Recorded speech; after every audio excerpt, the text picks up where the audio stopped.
6 schools in Birmingham are expected to be placed into special measures today when an Ofsted report on alleged Islamic extremism is published. An Ofsted report into the Olive Tree Primary School in Luton is also expected to be published shortly.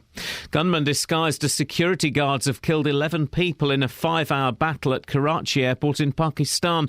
The Pakistani authorities say all 10 gunmen have also been killed. Shahzeb Jilani is in the Pakistani capital Islamabad. Most people would point the finger in the direction of the Pakistani Taliban. They have previously carried out similar attacks.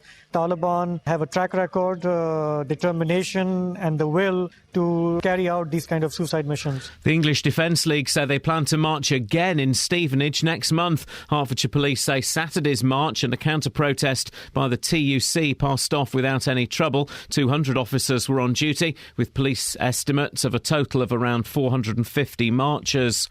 A campaign group has started to prevent the building of 6 large wind turbines in central Bedfordshire. Against Cranfield Turbines is objecting to the proposal by FCC Environment to build the turbines in the Marston Vale. More from Tony Fisher. There's already a turbine at Marston Forest and the company's applying to build another one in Stuartby. The Action Group says there would be an unacceptable cumulative visual impact, taking into account any other proposed or existing turbines, as well as the 4 Stuartby brick chimneys.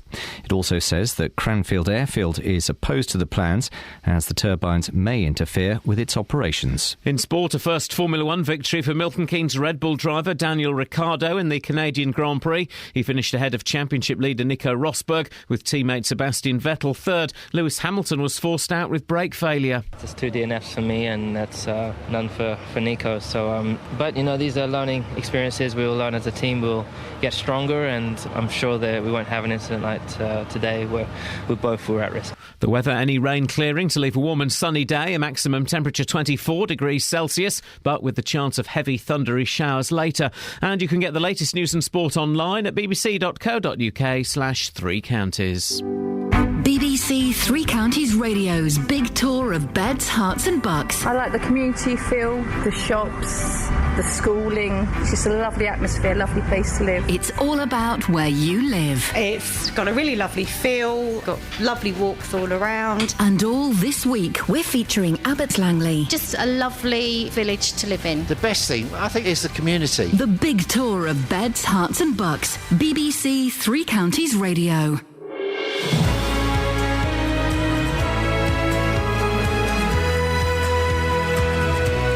Morning, it's Iain Lee, BBC Three Counties Radio. It's Monday again. Hang on a second. It was Thursday a minute ago. Lots coming up on the show this morning, including children going missing when they're supposed to be in care, people getting angry about wind turbines when they're supposed to be the future. OK, I see where this one's going. And divvies riding their motorbikes across pitches when they're supposed to be cricket. Oh, and is it ever right to name and shame with a sign on someone's house? You stopped it there for the last one. You didn't see. That was an afterthought. You didn't see. Oh, is that microphone still knackered? Yes. Oh, for crying out loud! Travers!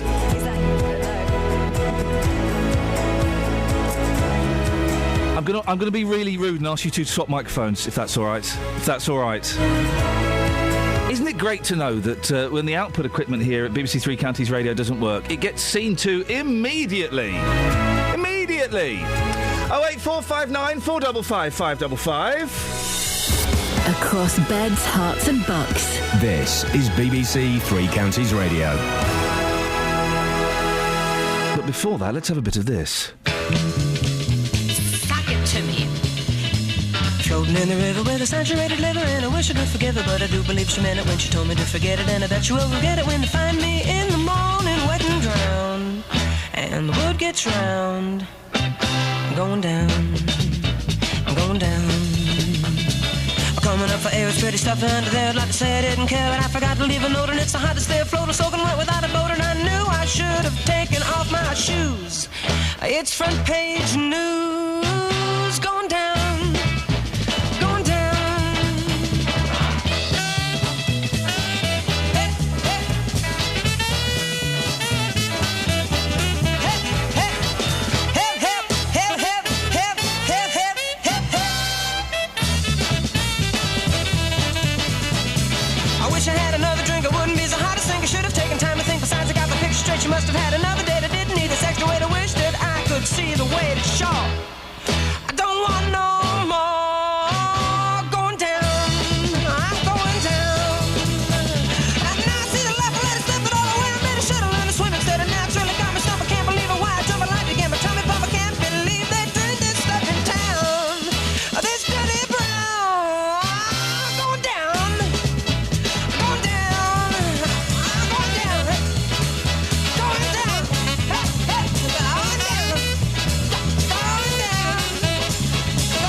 reached the bottom yet.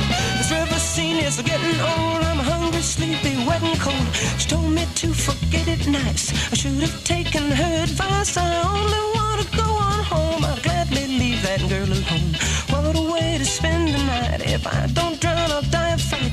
My pappy taught me how to float, but I can't swim a single note. He threw me in to teach me how. I stayed there floating like a mama cow, and now I floated way downstream. No, this has to be a dream. If I could find my way to shore, I'd never do this anymore. Now give you three, I've been down, nine, I'm going down. Just one more time, go down. I got going down. Got going down. Going down. I'm going down. Going down. Back home. Back home. Back home. Going down. Going down. I'm going down. I'm going back home. Back to my friends. Back to the worm. Back to the tooth. I'm going home.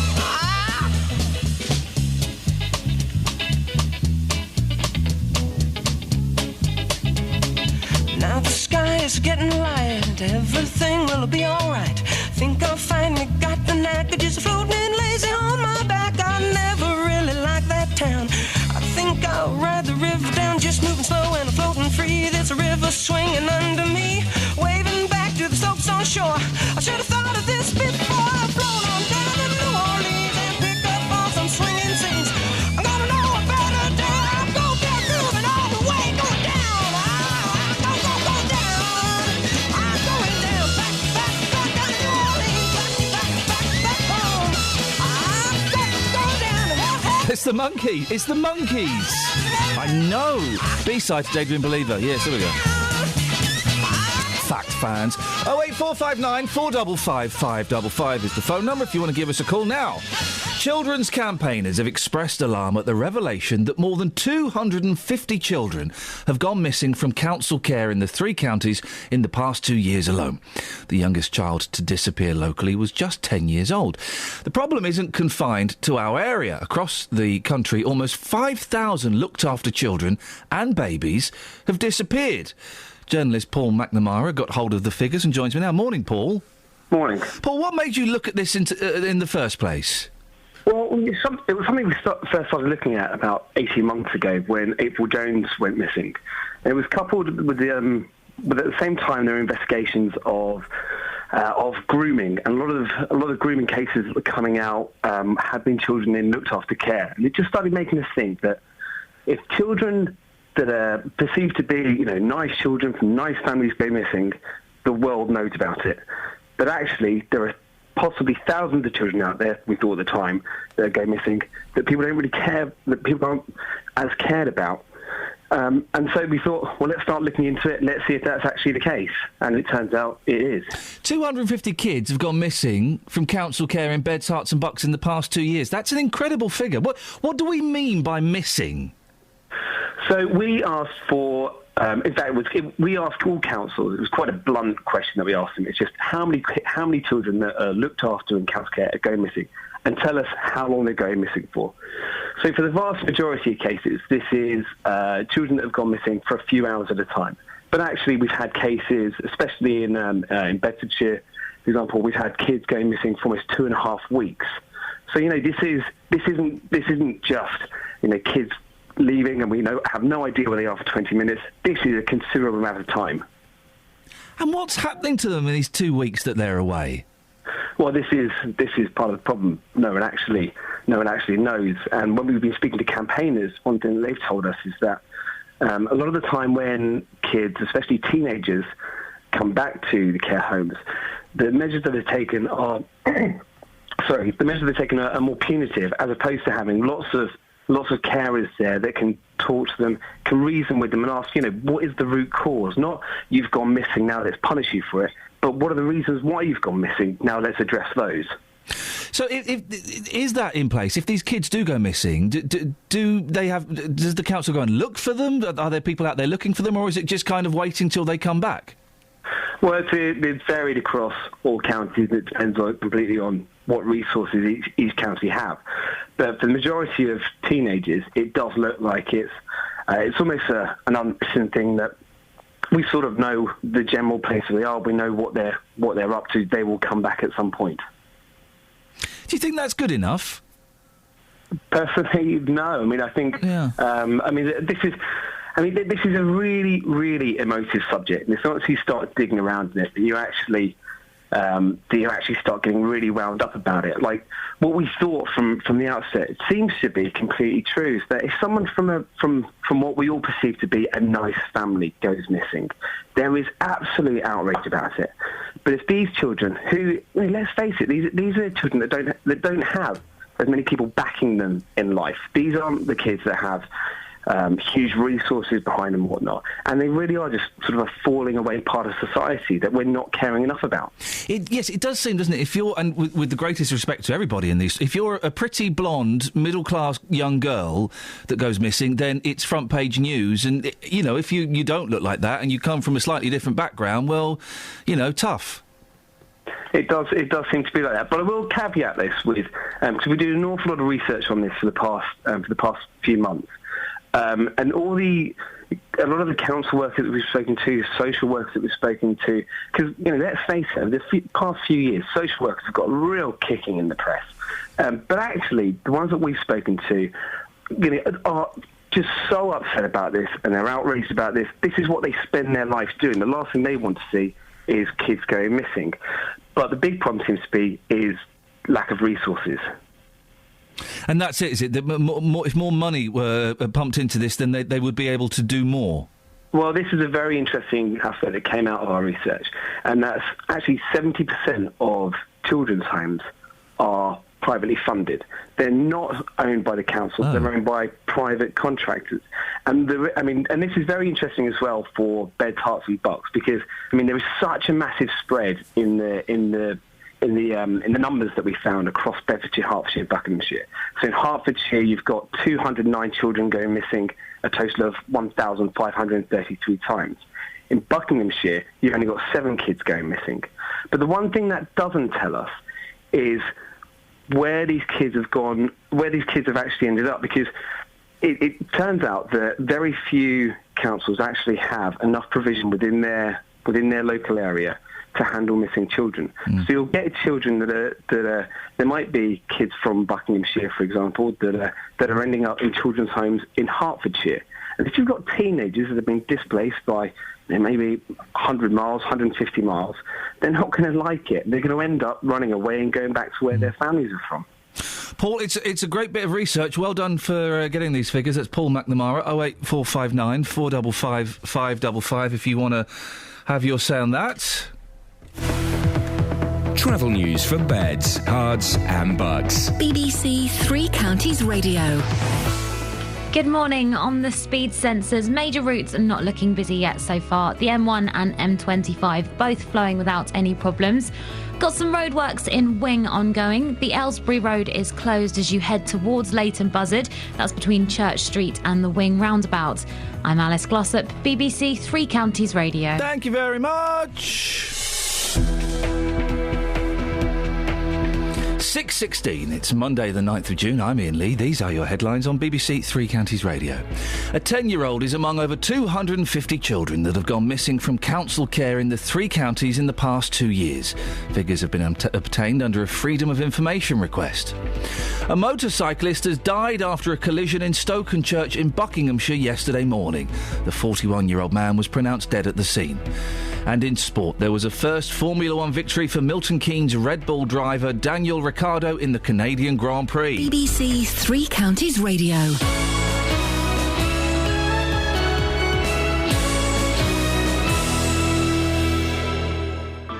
BBC Three Counties Radio's big tour of Beds, Herts and Bucks. I like the community feel, the shops, the schooling. Inviting everyone to where you live. Just a lovely village to live in. The best thing, I think, is the community. And all this week, we're featuring Abbots Langley. I think Abbots Langley is very nice. Very nice. You've got the local flower society, the horticultural society, there's football clubs, cricket team. There are some lovely walks around here, the local parks. If you've got a story everyone should hear about, let us tell them about it. Got everything there, all my infrastructure, all the families around here. The big tour of Beds, Herts and Bucks. I think that it's a vibrant village, that it still has an awful lot going for it. From BBC Three Counties Radio.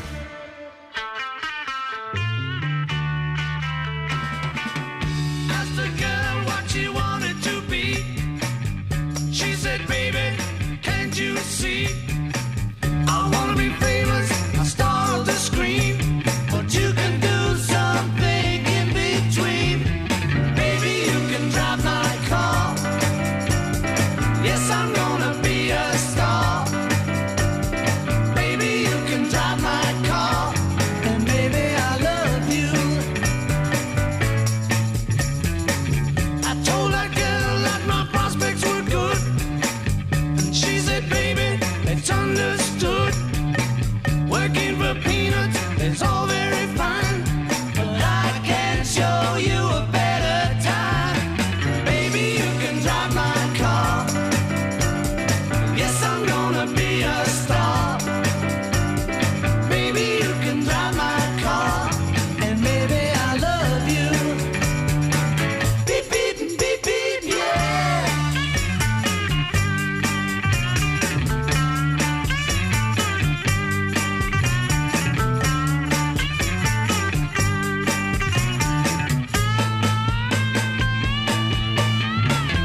Baby, you can drive my car. Yes, I'm gonna be a star. Baby, you can drive my car. And baby, I love you. I told that girl I could start right away. When she said, listen, babe, I got something to say. I got no car and it's breaking my heart. But I found a driver and that's a start. Baby, you can drive my car. Yes, I'm gonna be a star. Baby, you can drive my car. And baby, I love you. Beep, beep, beep, beep, yeah. Beep, beep, beep, beep, yeah. Beep, beep, beep, beep, yeah. Beep, beep, beep, beep, yeah. Across beds, hearts and bucks. This is Iain Lee. BBC Three Counties Radio. Boing, boing, boing. Hey, a protest group. That's not how you start a news story, is it? Hey! It's how you do it. I know, but, I just... Birthday boy, you can do what you like. Hey, steady on now. Hey, a protest group has been set up in a bid to prevent the building of 6 wind turbines in central Bedfordshire. It's called Action... no, hang on, what's it called? Against Cranfield Turbines, but it's actually objecting to proposals to put the turbines near Marston. Catherine, you've been studying this intensely over the weekend.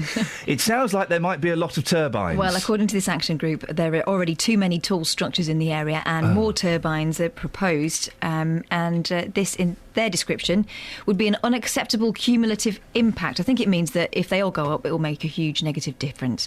The tall structures they're talking about that are already in existence are the 4 Stuart B brick chimneys that have been there for donkey's years, and an existing turbine at Marston Forest, which, according to our sources, never moves. This is along with the proposed Covanta recycling stack and plume for the area. The action group says dotting turbines across the area, in addition to these, would create an eyesore for residents right across the Marston Vale. Why else are they objecting?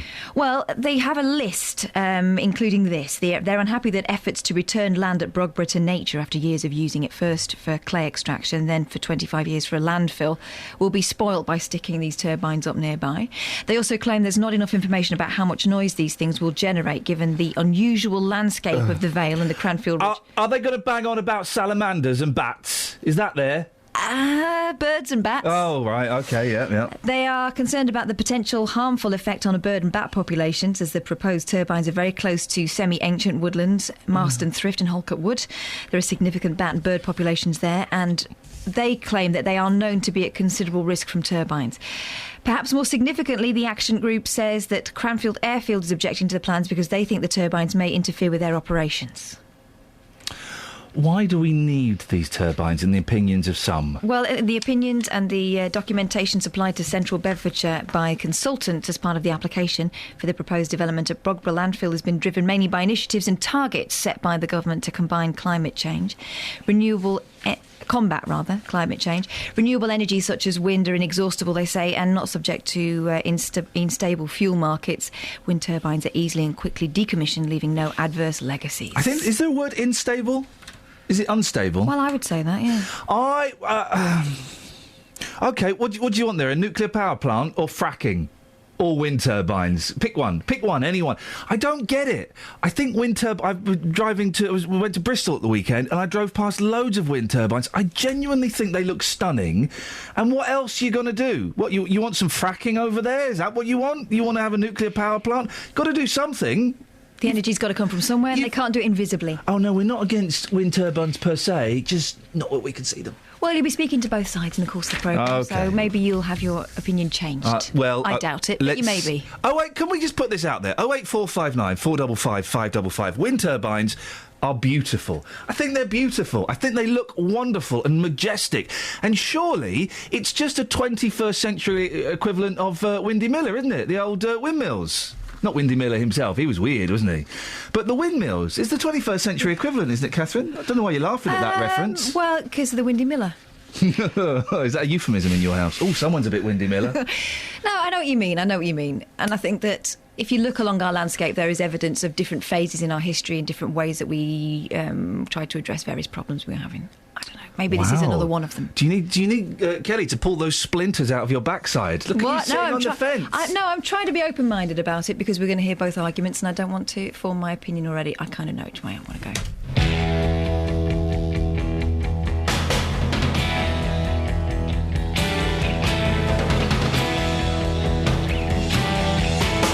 I know you've deceived me, now here's a surprise. I know that you have, 'cause there's magic in my eyes. I can see for miles and miles and miles and miles and miles. Oh yeah.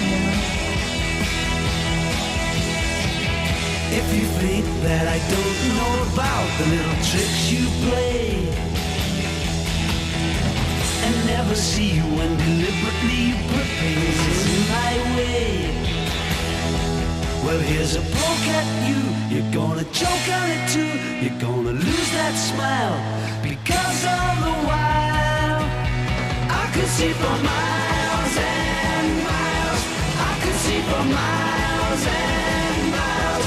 I could see for miles and miles and miles and miles and miles. Oh yeah. You took advantage of my trust in you when I was so far away. I saw you holding lots of other guys and now you've got the nerve to say that you still want me. Well, that says maybe, but you gotta stand trial because all the while I can see for miles and miles. I can see for miles and miles. I can see for miles and miles and miles and miles and miles. Oh yeah.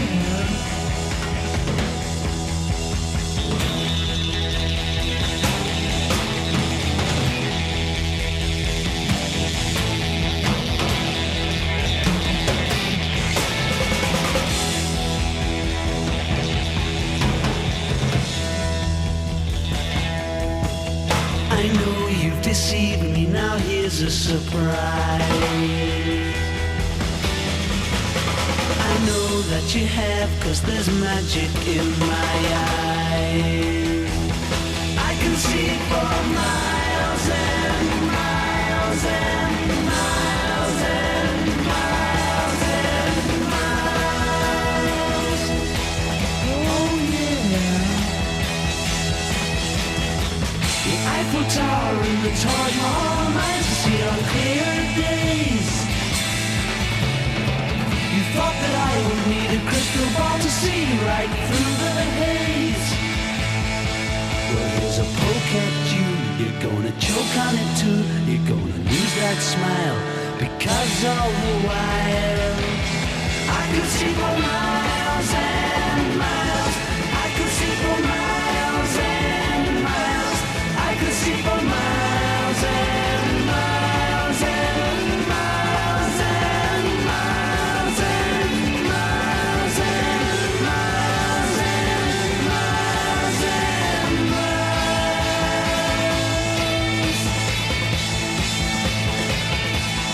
I could see for miles and miles.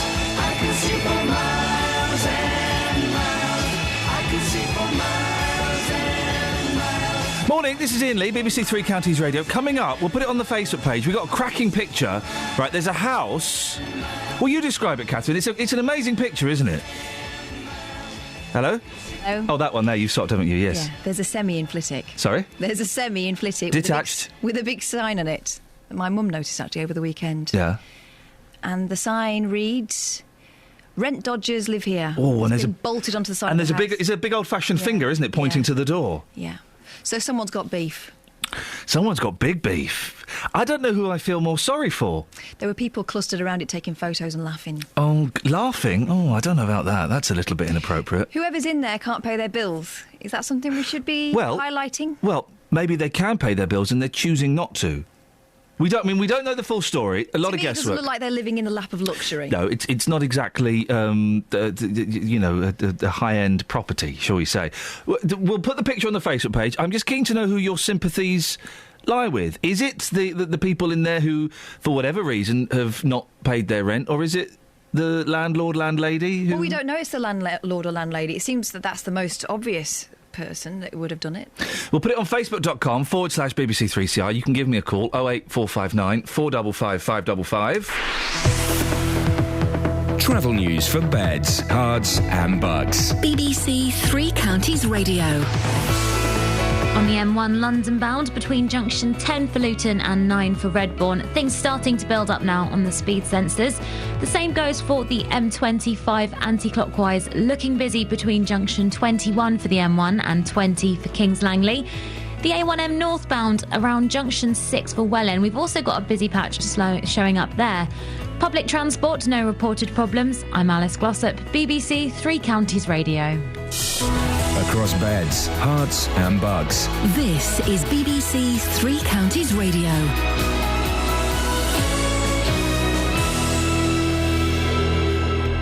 It's 6:30. I'm Simon Oxley. A 10-year-old is among over 250 children that have gone missing from council care in the three counties in the past 2 years. Figures have been obtained under a Freedom of Information request.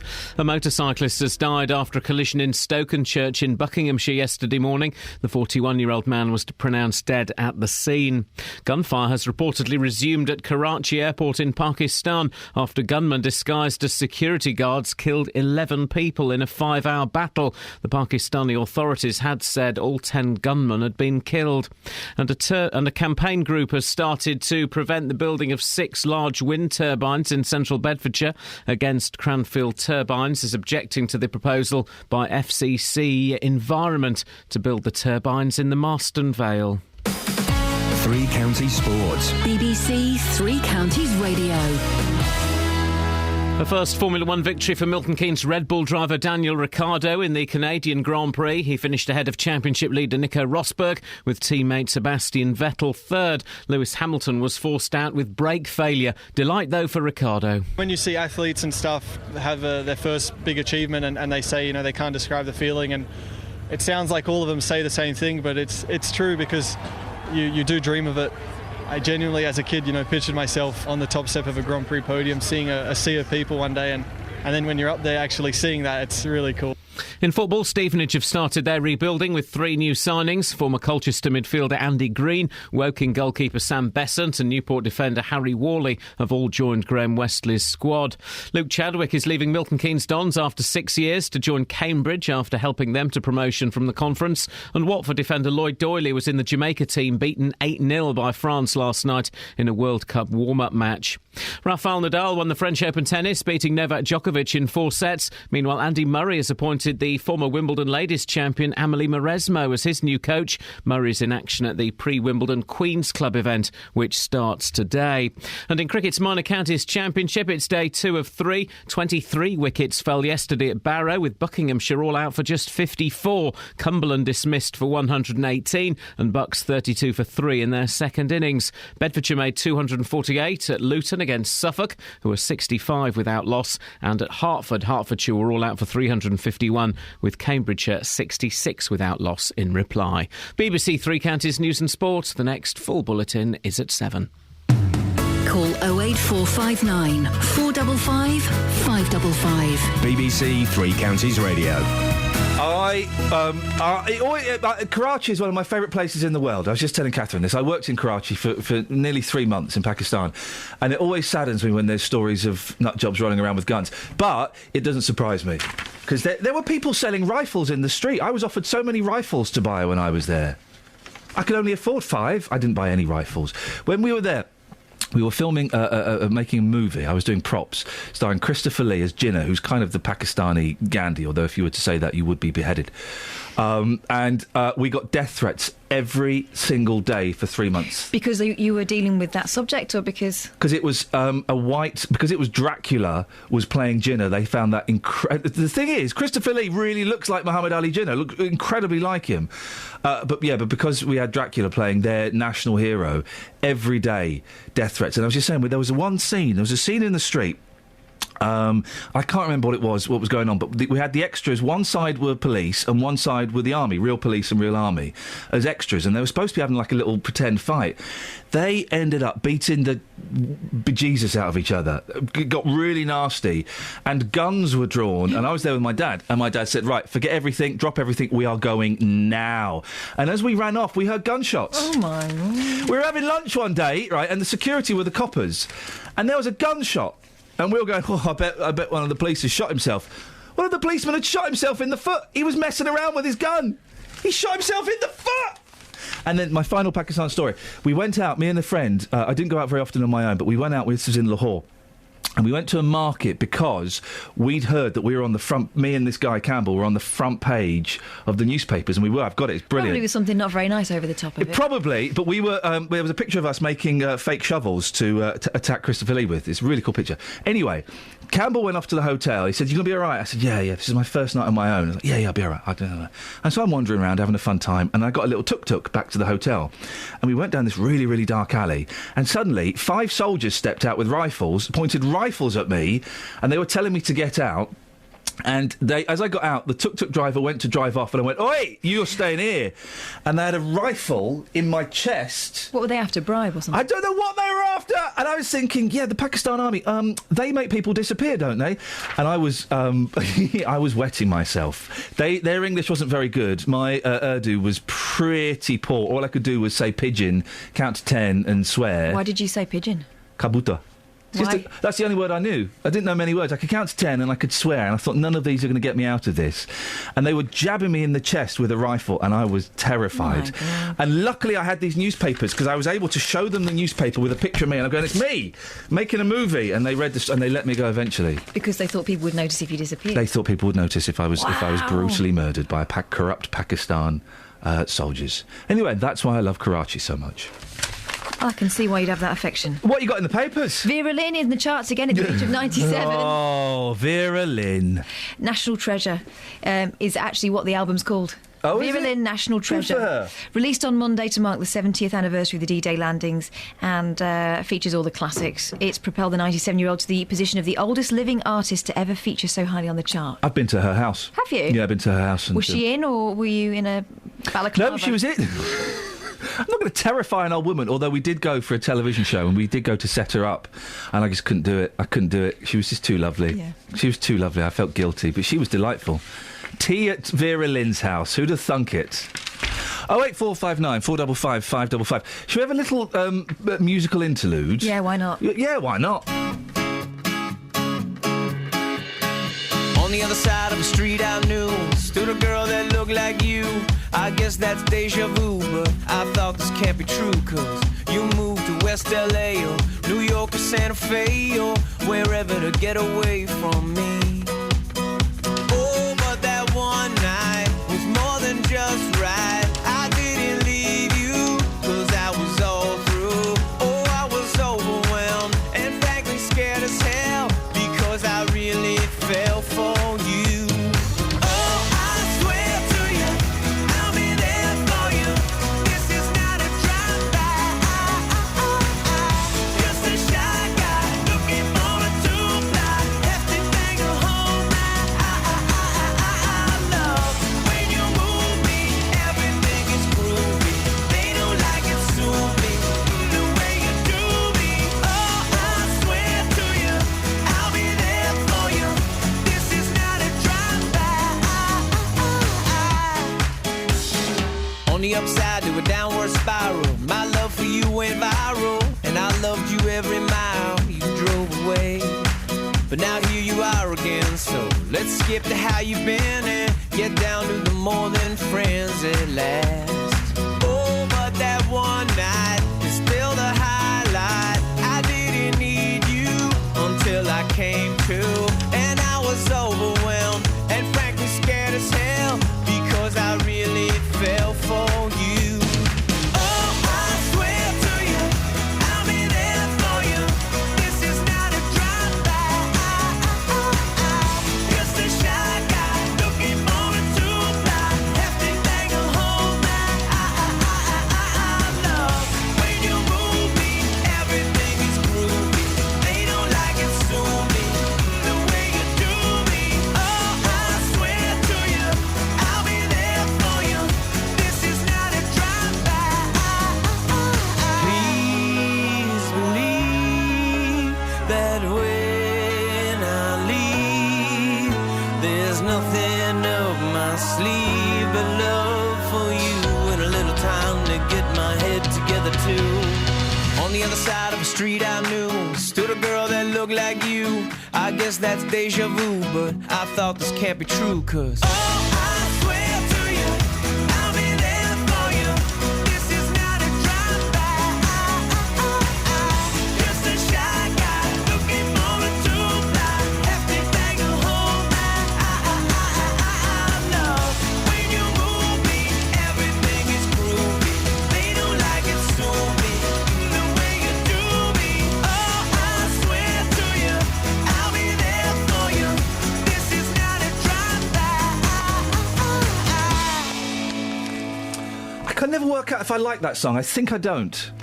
I think it reminds me of jumping off boats with a sunburn. What?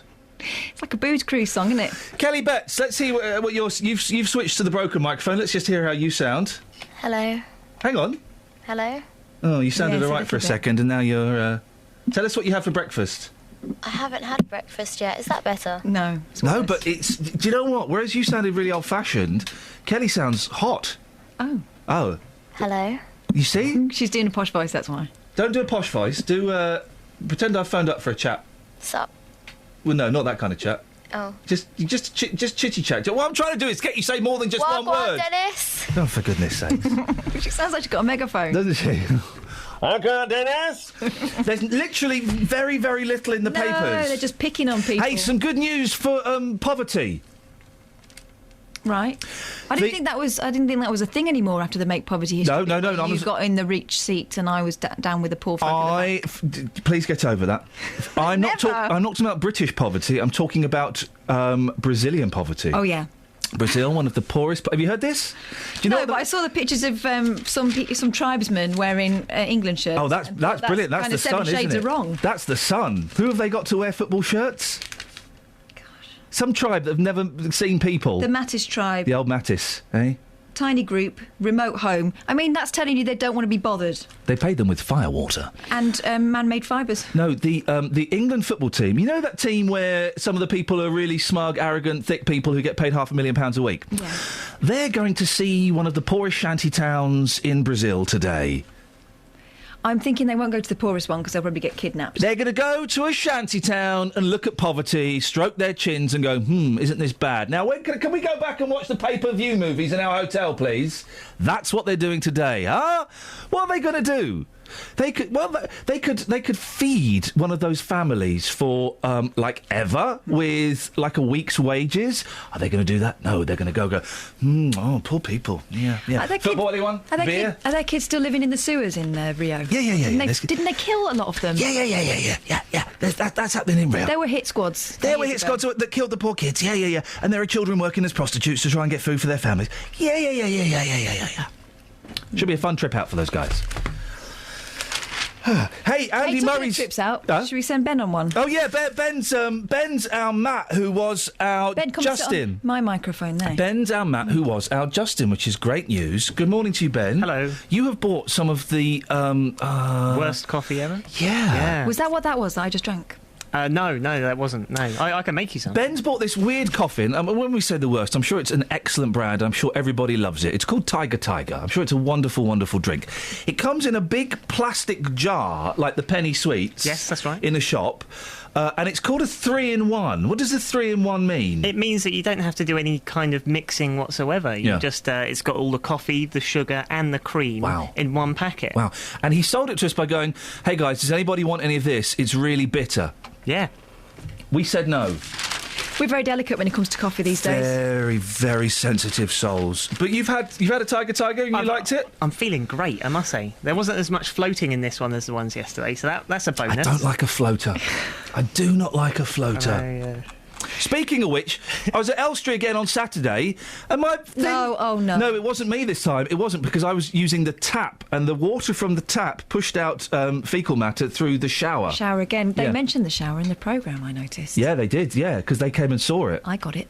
No one else did. Louisa Zisman, right, who I'm working with, she was in The Apprentice. She got through to the final. She runs a cake factory. She does takes pictures of herself in her pants, and she's on Big Brother.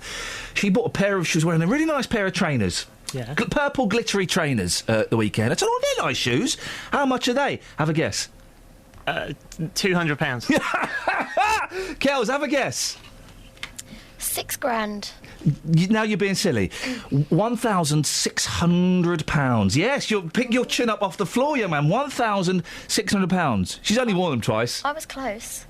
You were close. You did you did the thing of guessing too high, which then makes the Let's do it again. Okay, have a guess how much her shoes were. 1,600. Now you've got it right. That doesn't work. You've got to guess lower so I can sound impressive. Oh, okay. Sorry, do it again. Forget it. No, please. Oh, she sounds tiny. Is she shrunk? She sounds like she's £500. She's £1,600. She sounds like Mike TV in the original and best Willy Wonka. Yes, doesn't she just? Now, we've got Ben for 24 hours, 48 hours? 48, I think. You got 48 hours to crack this case. What do we want Ben to do? Let's send him out with a picture of the House of Shame. The House of Shame. Rent Dodger lives here. What's he going to ask people? Do you feel sorry for the people living here? OK. Can you do that for us, Ben? I can do that, yeah. OK. Can you do it better than Matt did last week? I'll be honest, he was very, very poor. I was up north, so I didn't hear how Matt It felt like we were up north, to be honest. It did. It was just really poor. So just try and do a really good quality piece for us. It wasn't poor, it was just... weird. It was just Alan Bennett does Vox. Yeah. Oh, cool. Excuse me, I'm sorry to disturb you, love. Have you got any tea on you? Fancy a brew? Ben, go do that for us. Thank you very much. 08459 455 555. Travel news for beds, cards and bugs. BBC Three Counties Radio. In Aylesbury on Little Kimble Hill, things are heavy going as you head towards Prince's Risborough. Also on the sensors, the A1M southbound around Junction 7 for Stevenage looking heavy. The M25 anti-clockwise, Junction 21A for St Albans and Junction 20 for Kings Langley. We've got queues in that stretch at the moment. Also busy on the M1 London bound between Junction 10 for Luton and 9 for Redbourne.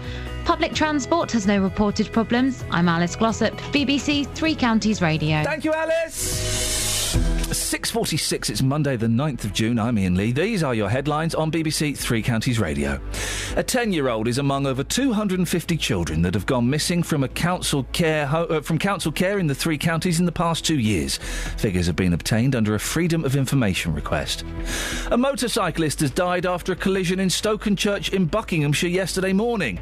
The 41-year-old man was pronounced dead at the scene. And in sport, there was a first Formula One victory for Milton Keynes Red Bull driver Daniel Ricciardo in the Canadian Grand Prix. If you want to have a look at that picture of the sign that says Rent Dodger lives here, go to facebook.com/BBC3CR and we might talk about it after the weather with Kate. Beds, Hearts and Bucks weather. BBC Three Counties Radio. Good morning. It's a bright start across all three counties, actually. Maybe a little bit of cloud, but not too much. It's a really lovely start. Temperatures already at 15 Celsius, so it's a warm start to the day as well. Now, plenty of sunny spells to enjoy, but also one or two fairly lively showers expected as we head through the course of the day. Now, the Met Office has issued a yellow weather warning for these thundery downpours affecting Bedfordshire and Hertfordshire and also parts of Buckinghamshire as well. So, yes, this Met Office weather warning, we're likely to see them from midday onwards. Risk of surface water flooding. We could get some rather large hail mixed in there, gusty winds as well. So yes, potentially some very lively, may I say pokey showers as we head through the afternoon, but some sunny spells as well, and it's going to feel quite warm. The maximum temperature getting up to around 23, maybe 24 Celsius. Overnight, the showers persist for a time. Still some thunder mixed in there as well through to the early hours. Then they'll start to fizzle out. Some drier, clearer conditions, perhaps a bit of mist and fog developing, but the minimum temperature again muggy, 13 Celsius. For tomorrow morning, sunny spells. It's likely to stay dry tomorrow, although we always run the risk of one or two isolated heavy showers in the afternoon, but they're unlikely to be quite as exciting as today's showers. The maximum temperature for Tuesday, 23 Celsius. And the good news is high pressure builds this week, so for the rest of the week, we've got blue sky, sunshine, temperature in the low 20s, and that's your forecast. This is it, Brazil 2014. Brasil 2014. Shot comes in. Oh, but it's a clear handball. Mão na bola. Offside. Impedimento. No fundo da rede. The one we've all been waiting for. Steven Gerrard. Ronaldo. Mesut Özil. Messi. Iniesta. Neymar. A Copa do Mundo no Brasil. Starts this Thursday across the BBC. Across beds, hearts and bucks. This is Iain Lee. BBC Three Counties Radio. 08459 455 555 is the telephone number if you'd like to give us a call. Go and have a look at that picture on the Facebook page and let me know who your sympathies lie with, where your sympathy lies, where your sympathies lie, with whom your sympathy is at. That's it. We got there in the end. And you can give us a call about anything you want, to be honest. The reason I'm waffling on is because Catherine's going to find us a good song. But she's not very good with computers. So she's struggling. Look. She looks like Matthew Broderick in War Games. You got it? Stop messing with me. I'm doing this. I'm not messing with you. How's Tiny Kel's doing this morning? Okay. Oh, sweet, isn't it? How are you, Princess? I'm fine. How's the birthday going? Oh, let's not even bother with that nonsense. You're still doing it though, aren't you? What? The birthday. Well, I have to. You're still having one in there. Well, I have to. Can I treat you for breakfast? No. Why? Yeah, okay. Sure, what do you want? Kelly's upset because she forgot it was my birthday. Can I knew your birthday was the 9th of June, I just didn't know today was the 9th of June. Oh. Sprung up on me. It does spring up on people, doesn't it? What with yesterday being the 8th and the day before being the 7th, it's not as if we had a run-up. I don't know about the dates, I forgot. Lost track of time. Do you not, when you do your work at school, do you not write the date in the right-hand corner and then underline it? No. Oh, you should do. Otherwise, how are you going to backdate it? I just graffiti. Yeah. I'm in the process of writing you a poem for your birthday. Oh, that's nice. That's more of a thought than my buying you presents. No, it's not, because I like presents and poems are rubbish. Have you got a pen? Sorry? Have you got a pen? Is that the first line? No, I need a pen to write it. Well, hang on, so you're not in the process of writing a poem? I'm in the process of getting a pen to write your poem. I've got a pen, hang on. Let me just do this. Don't give her a pen. Right, that's there. Shall we have it? Hello. Oh, blimey, hang on a second. Oh, dear. Oh, gosh, it won't blooming play. Hang on, I've got to drag it down here. and I've got to do that.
City of love, that certain kind of grace that you love because you become someone else in an instant.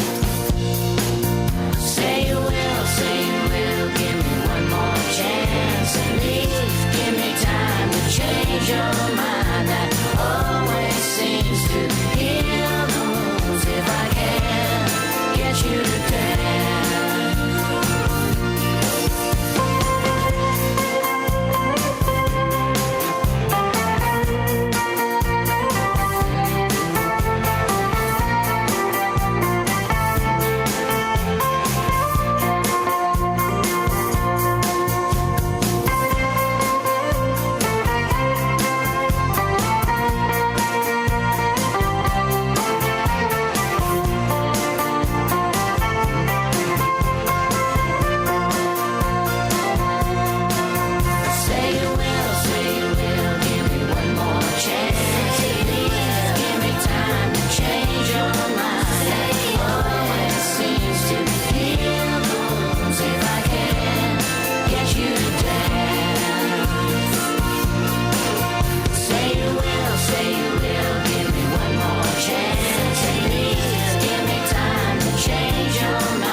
See, I like that Fleetwood Mac song. I love that song. Hang on, where are you? Oh, you're there. And I like the album. The album, because that's a later album. It's a gentler Mac. It's a more resigned, you know, they're not fighting anymore. Yeah. The whole album's quite nice, and there's still some mental Buckingham tunes on there as well. It's a good record. I like it. My kids have ruined it, though. Oh. At least give me time to change my pants, they sing. Kids. Which, to be honest, he does rhyme better. That's probably Lindsay Buckingham, like, doing drugs and putting his voice through a machine. He doesn't do that anymore, does he? Hey, Masood is going to Leighton Buzzard. Good morning, Masood. Good morning, Ian. Good morning, Masood. How are you on this wonderful, beautiful day? It is. I just went to the shop. People there told me, why you are so happy? I said, because I was listening to Iain and Kelly's show. They said, what show? I said, BBC Three County Radio Show. You're fantastic, Iain. You made my day. Thank you. Masood, that's very kind. Can I...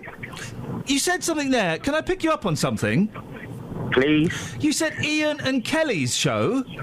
Yeah. Well, it's just... They're helping you, Iain. They help you. Otherwise, if they are not there, you can't do the show. There are two things there. One, technically it's just my show, and Catherine's looking a little bit put out. No, it's fine. You neglected to mention Kath. Yeah, Kath. She's not one of your favourites? No, both of them, they are nice, but, you know... Who's your favourite? Who's your favourite? Can you pick up the phone and sit and mention my name? Listen, I agree with you, Masood, I agree. It's a contractual obligation. What are you up to? You're off to Leighton Buzzard. What's happening in Leighton Buzzard today? I'm going to work now. Beautiful. So I'm happy going to work now. Everybody's going to be happy now. I'm going to tell them from now on they have to listen to the County Radio. Masood, it's wonderful to hear someone so happy at this ridiculous time of the morning. I appreciate your phone call. Thank you very much, Ian. Have a wonderful day. Mate, and you have a wonderful day. What a nice guy and accurate in so many ways. He was just feeling it and wanted to share it. He was feeling it. All right, Kels, it's yours and my show. I know. Technically, it's not. It's mine. It's technically yours. How's that poem going? I've got 2 lines. Go on. Give us a line. Just one? Okay, I'll have 2 lines. Go on. Okay. Are you ready? Oh, she's building up. Shall I do it on this mic? Yeah. Okay. To the funniest man I've ever met, I remember you from the television set. It's one of those... See,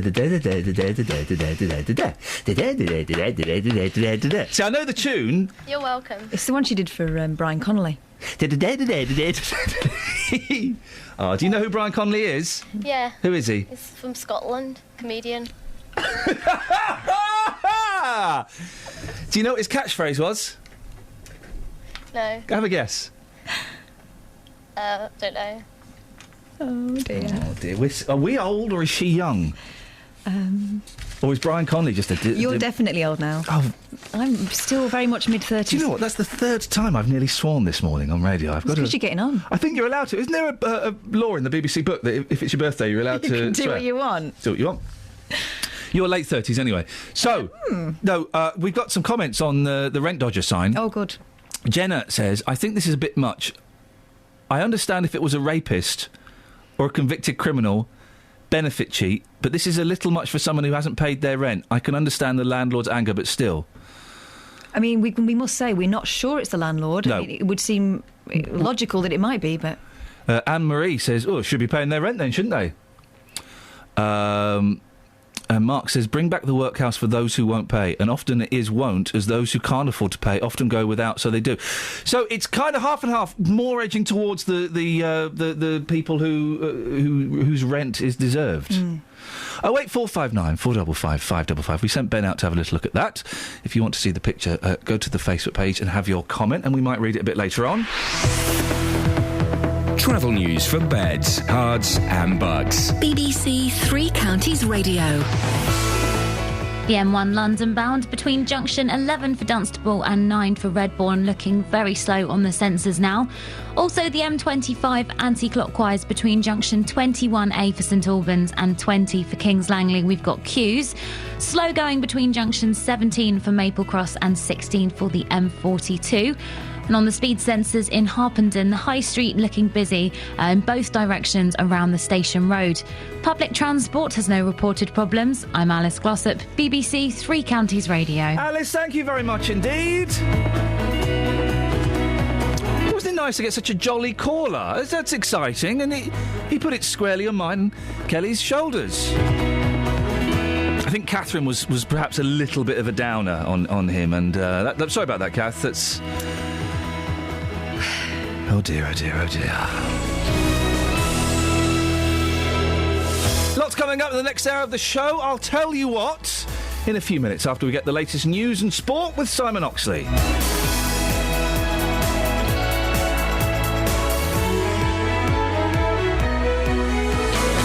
Local and vocal across beds, hearts and bucks. This is BBC Three Counties Radio.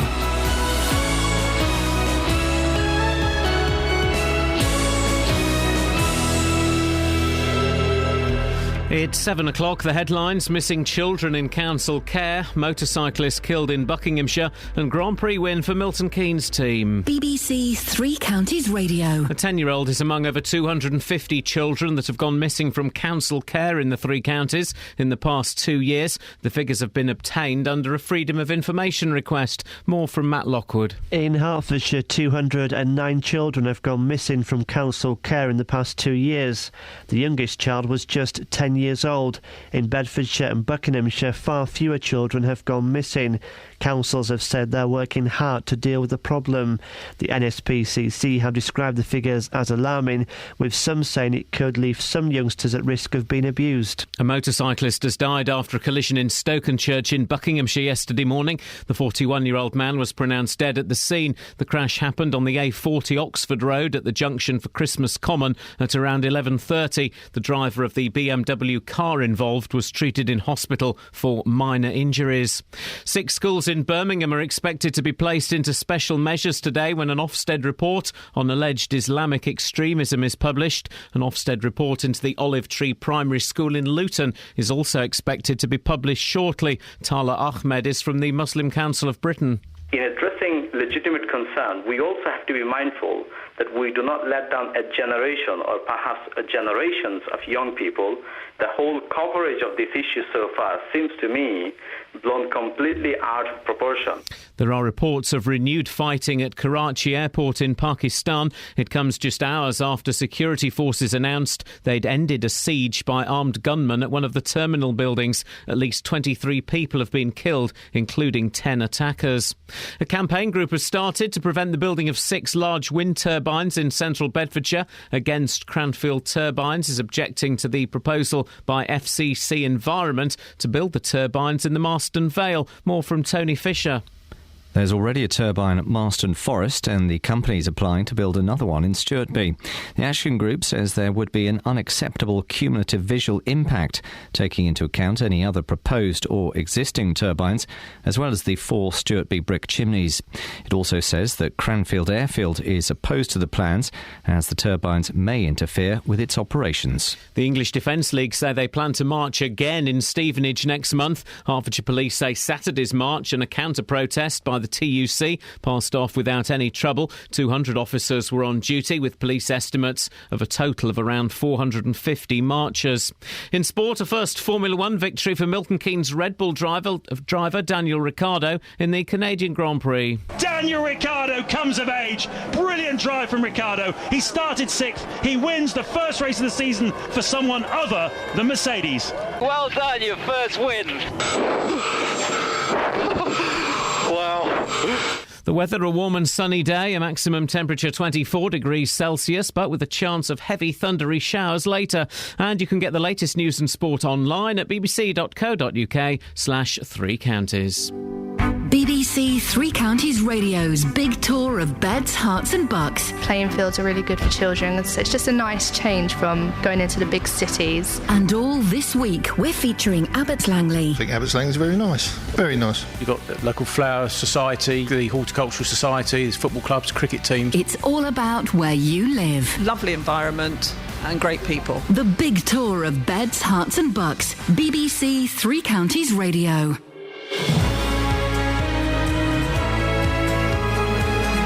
Good morning, this is Iain Lee, BBC Three Counties Radio. It's a gorgeous day. Oh, beautiful. I'll have some of that. Got the kids today. I suspect we'll be spending a significant part of the day in the park. In the park. Unless I dope them up with Calpol so I can sleep. I don't know. There's 2 options there. Both of them are excellent. Lots coming up on the show between now and 9 o'clock, including children going missing when they're supposed to be in care. People are getting very, very angry about wind turbines.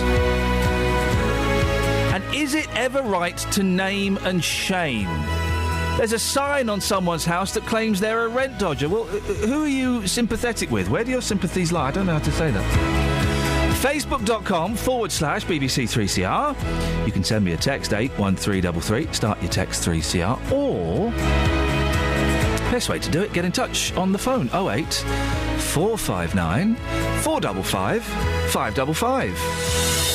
Across beds, hearts and bucks. This is BBC Three Counties Radio. What's interesting, we'll read some more of your comments on the Facebook page about that rent dodger sign. What's interesting is lots of you are making up your own stories about what's going on. And we don't know any of the facts at all. It could be a prank. We don't know. We don't know if the landlord put the sign up. We don't know the situation.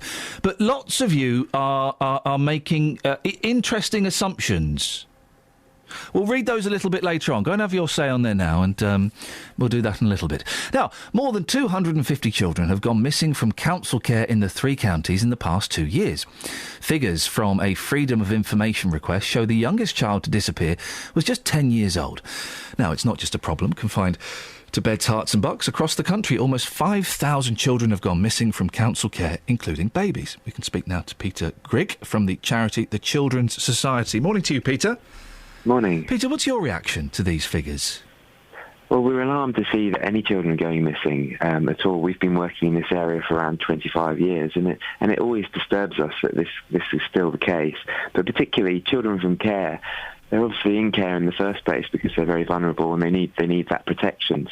So it's alarming that there are over 200 going missing in the 3 counties, but also the risk that they're at once they go missing is very alarming. So on the streets or running away, young people are much more likely to get involved in all sorts of trouble with drugs and alcohol, and they're open to abuse and exploitation. And by the very nature that they're in care, a significant number of these kids, I would imagine, are more vulnerable than perhaps other children.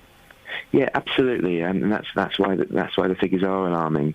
We know that there are all sorts of reasons why children go missing. So it might be that they feel unsafe in their placement, or that they feel that it's intolerable for whatever reason, if they're being bullied, or they just don't feel happy where they're being placed. But also there's a worrying trend that over half of care placements now are out of the area that the young person actually comes from. So sometimes young people go missing just to try and get back to the areas that they grew up in, and so we've really got to look at how we can get care placements more local to where the young people come from. Why are the care placements often so far away? Lack of funds?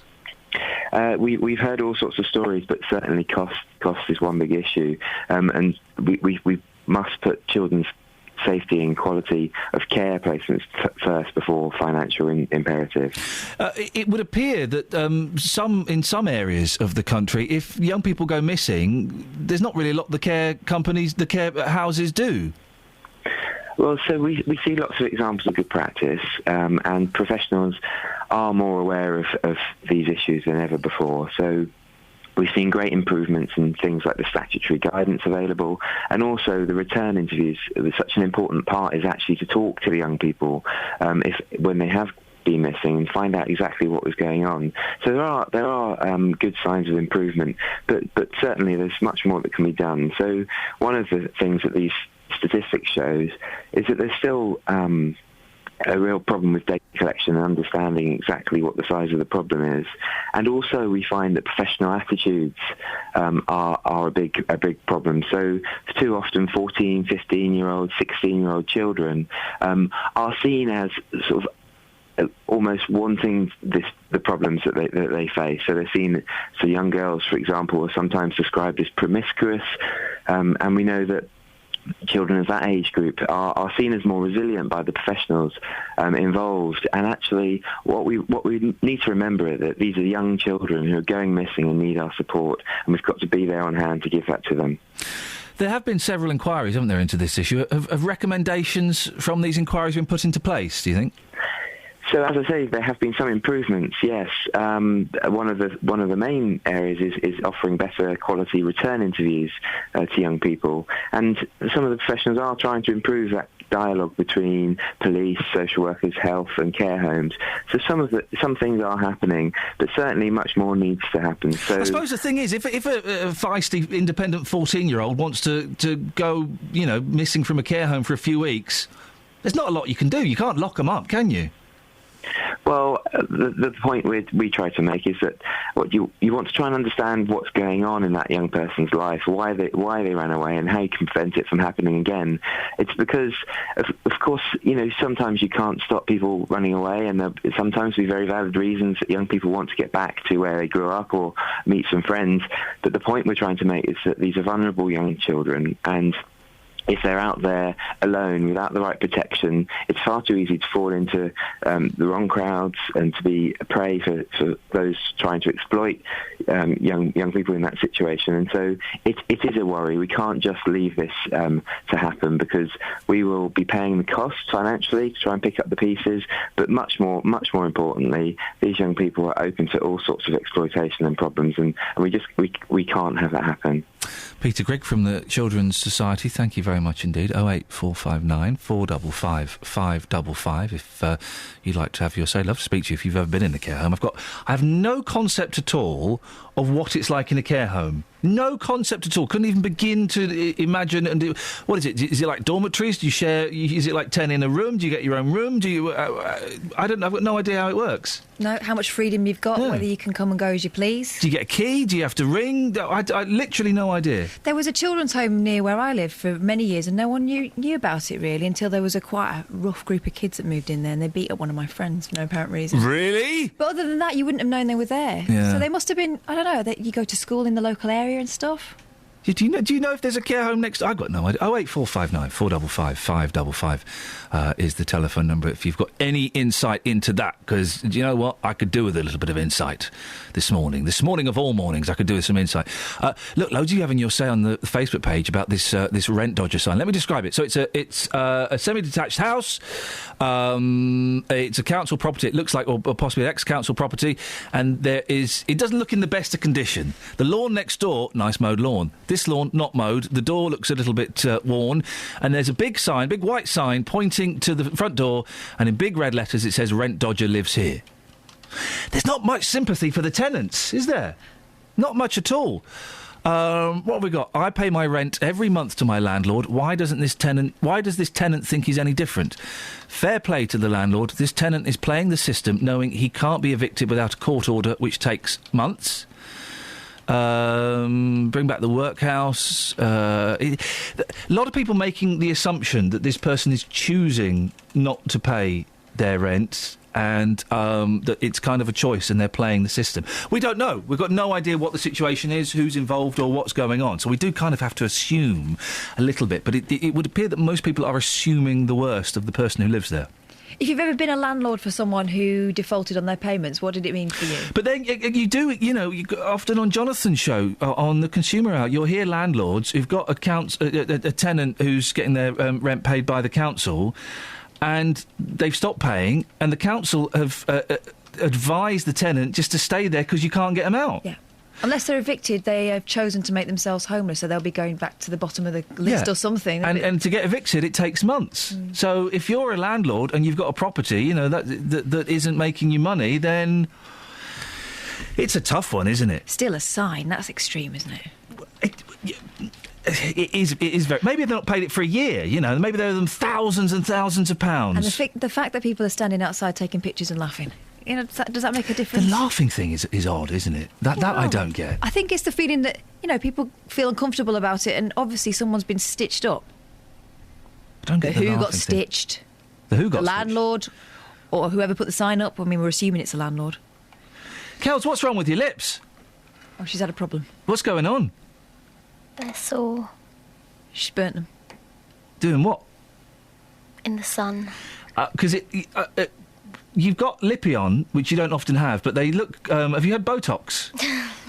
Have you had Botox injections in your lips? Sure. What happened? Just sunburnt. And it's burnt... It's cracked all round my lips. And so I put Vaseline on to disguise it, and you're now announcing it on the radio. I didn't announce the Vaseline. I was keeping that private. That's a lady's... Tell you what, the amazing thing is, she's still beautiful.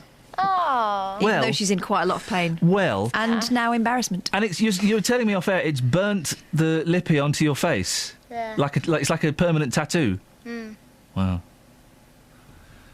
How's that poem coming along? Yeah, I'm on my second verse now. Honestly, you don't need to bother. I want to. You literally don't need to. I want to. Is it getting rude? No. Not yet, no. OK, well, thanks for something to look forward to in a quiet moment a bit later on. 08459 455 555. Travel news for beds, cards and bugs. BBC Three Counties Radio. The M40 London bound between junction 5 for Stokenchurch and 4 for High Wycombe looking heavy. Also the M1 London bound on the speed sensors between junction 12 for Flitwick and 11 for Dunstable. Things are slow. The M25 anti-clockwise really busy at the moment. Junction 21A for St Albans and 16 for the M40. Extremely heavy with queues in places. Public transport, that's all looking good with no reported problems. I'm Alice Glossop, BBC Three Counties Radio. Thank you very much, Alice. 7:15. It is Monday, the 9th of June. I'm Iain Lee. These are your headlines on BBC Three Counties Radio. A 10-year-old is among over 250 children that have gone missing from council care in the three counties in the past 2 years. Figures have been obtained under a Freedom of Information request. A motorcyclist has died after a collision in Stokenchurch in Buckinghamshire yesterday morning. The 41-year-old man was pronounced dead at the scene. And in sport, there was a first Formula One victory for Milton Keynes Red Bull driver Daniel Ricciardo in the Canadian Grand Prix. Yip, you. BBC Three Counties Radio.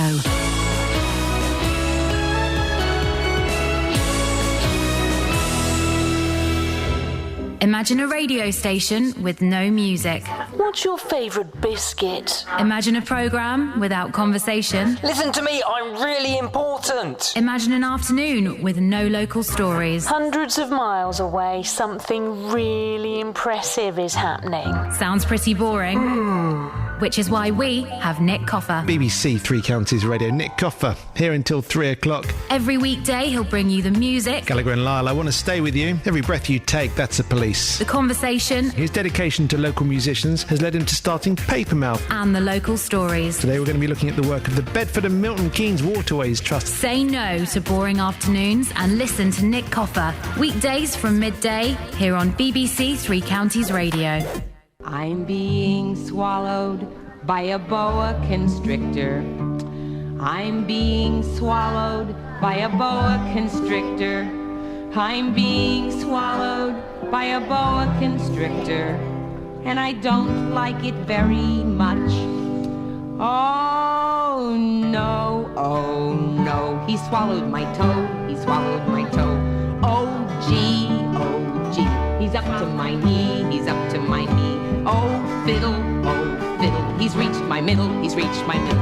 Oh heck, he's up to my neck, he's up to my neck. Oh dread, he's swallowed by... You have my respect, boss, yeah?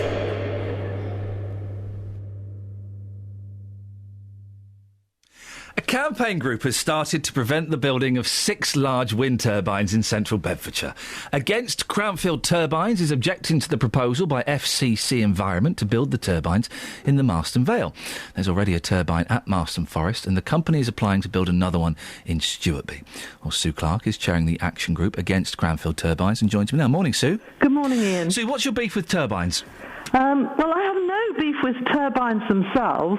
My difficulty here is this is the wrong place to put turbines.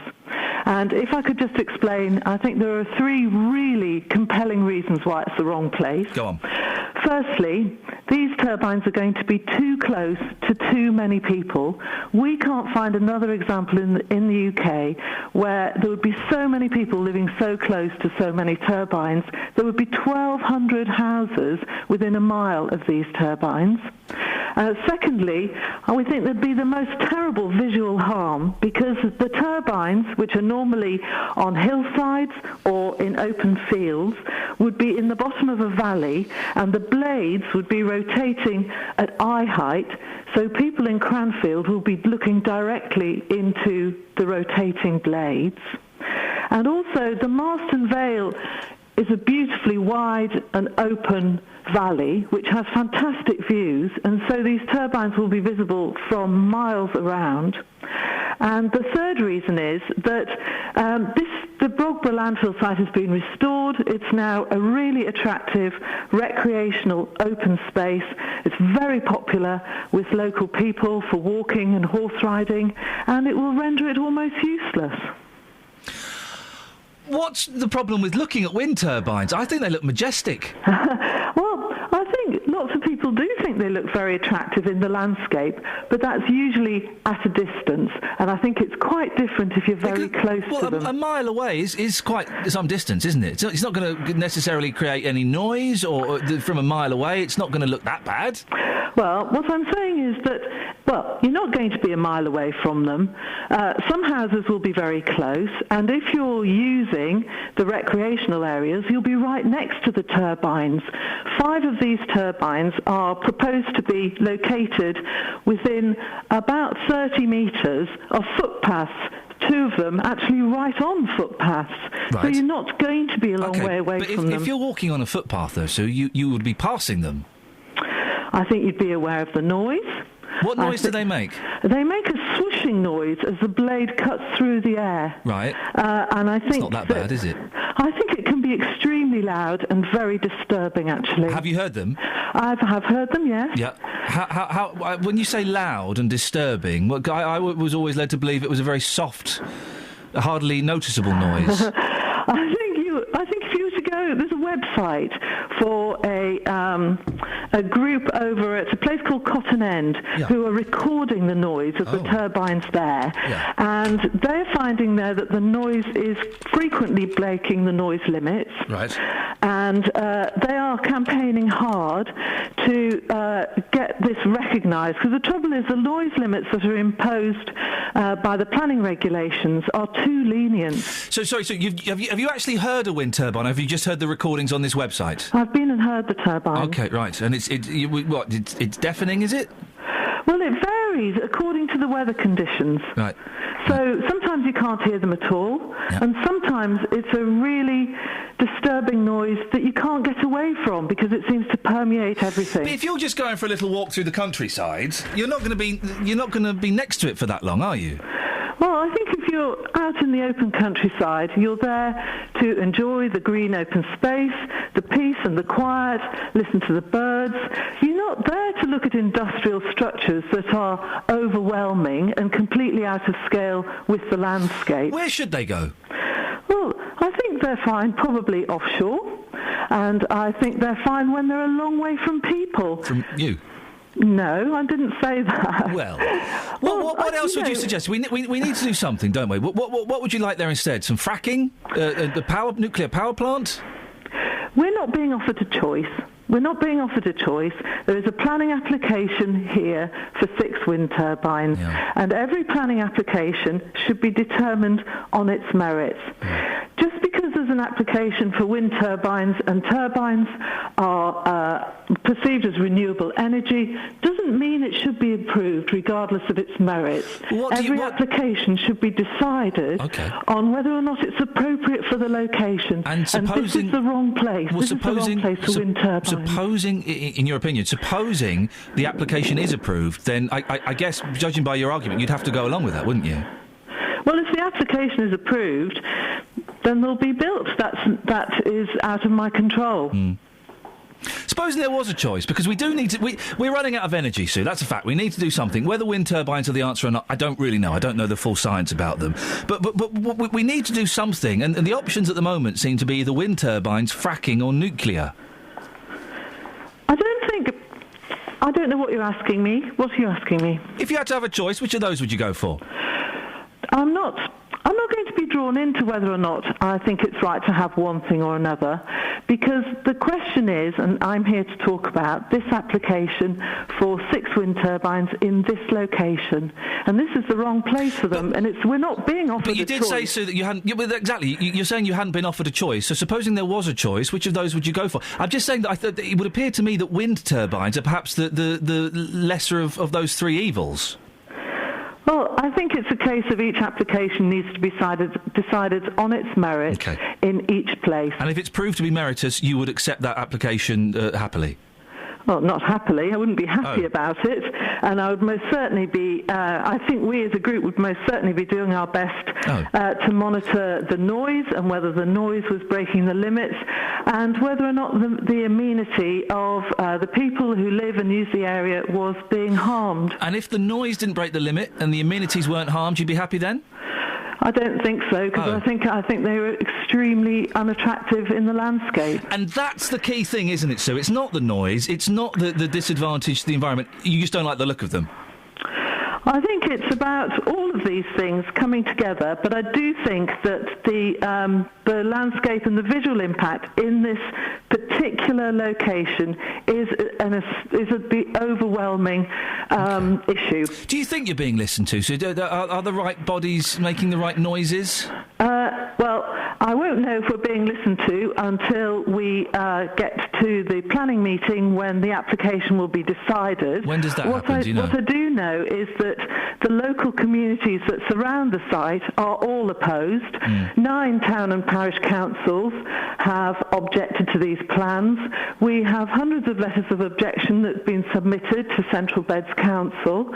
So, and in going around and talking to people, the people who live around the area, people are opposed to this application in this place, but that's not to say that they don't understand and respect the need for renewables and to reduce our carbon footprint. But as I say, it's not just because there's an application for 6 turbines doesn't mean it has to be approved. Every application should be judged on its merits, and this is not a good place to build wind turbines. Because they wouldn't look good. Mark the Trucker has texted in, and he's called you a NIMBY, Sue. Okay. Are you a NIMBY? I don't mind if Mark wants to call me a NIMBY. I'm proud to stand up for what I believe in, and the Marston Vale is a lovely place to live, and I think that I'm going to oppose what I believe is a damaging application. Jill says, I've just come back from a holiday in Cornwall. There are an abundance of turbines. I found them fascinating to look at, and I didn't hear any noise from them at all. Well, I think if you just to casually wander by a few turbines, you might not hear noise that day, but I don't think that's the same as living next to them all the time. Sue, listen, I appreciate your time this morning. Thank you very much indeed. You put up a strong argument. Thank you very much. That's Sue Clark there, who is against wind turbines. She's from the action group against Cranfield turbines. Got another email from Phil. Iain, is this a bit of a NIMBY? We need to change the way we think of producing electricity. When the lights go off, what will we do? Now, listen, it's easy for me to argue because they've not said we're going to put up some wind turbines quarter of a mile away from your house. I genuinely would like to think that if they did, I wouldn't mind. I think they look stunning. I think they look amazing. I'd rather have wind turbines than have them fracking underneath my house or a nuclear power plant put up. And it's often the argument, is it, those against wind turbines? Listen, I'm not against them per se, but they don't say not in my backyard, but they say somewhere else pretty much. I don't know. 084... Was I a bit harsh on Sue there? 08459 455 555. Would you mind if a wind turbine or 6 wind turbines were put up half a mile away from your house? I don't think I would mind. To me, it would mean they weren't going to build a massive, great building, development there. No one objects to pylons, do they? And pylons are flipping well ugly. And I wonder how safe they are sometimes. Well, pylons, yeah. You get the electric buzz. You stand underneath them, you get... Exactly. So what's that doing? I know that's a... It's frying your brain, man.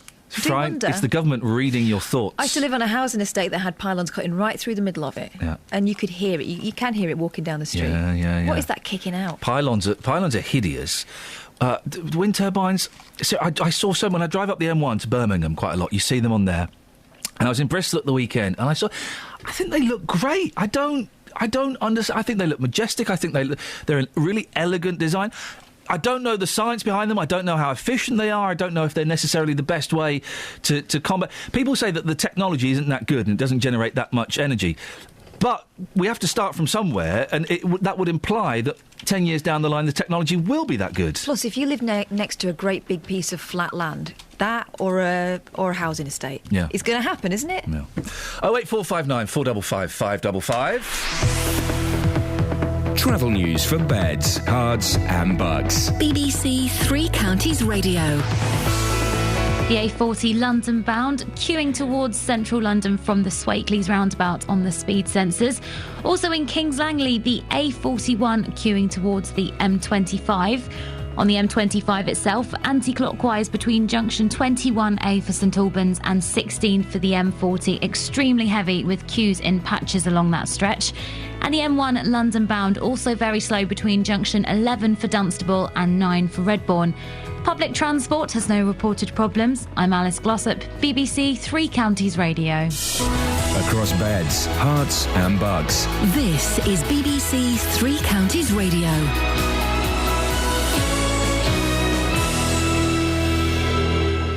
It's 7:30. I'm Simon Oxley. A 10-year-old is among over 250 children that have gone missing from council care in the three counties in the past 2 years. The figures have been obtained under a Freedom of Information request.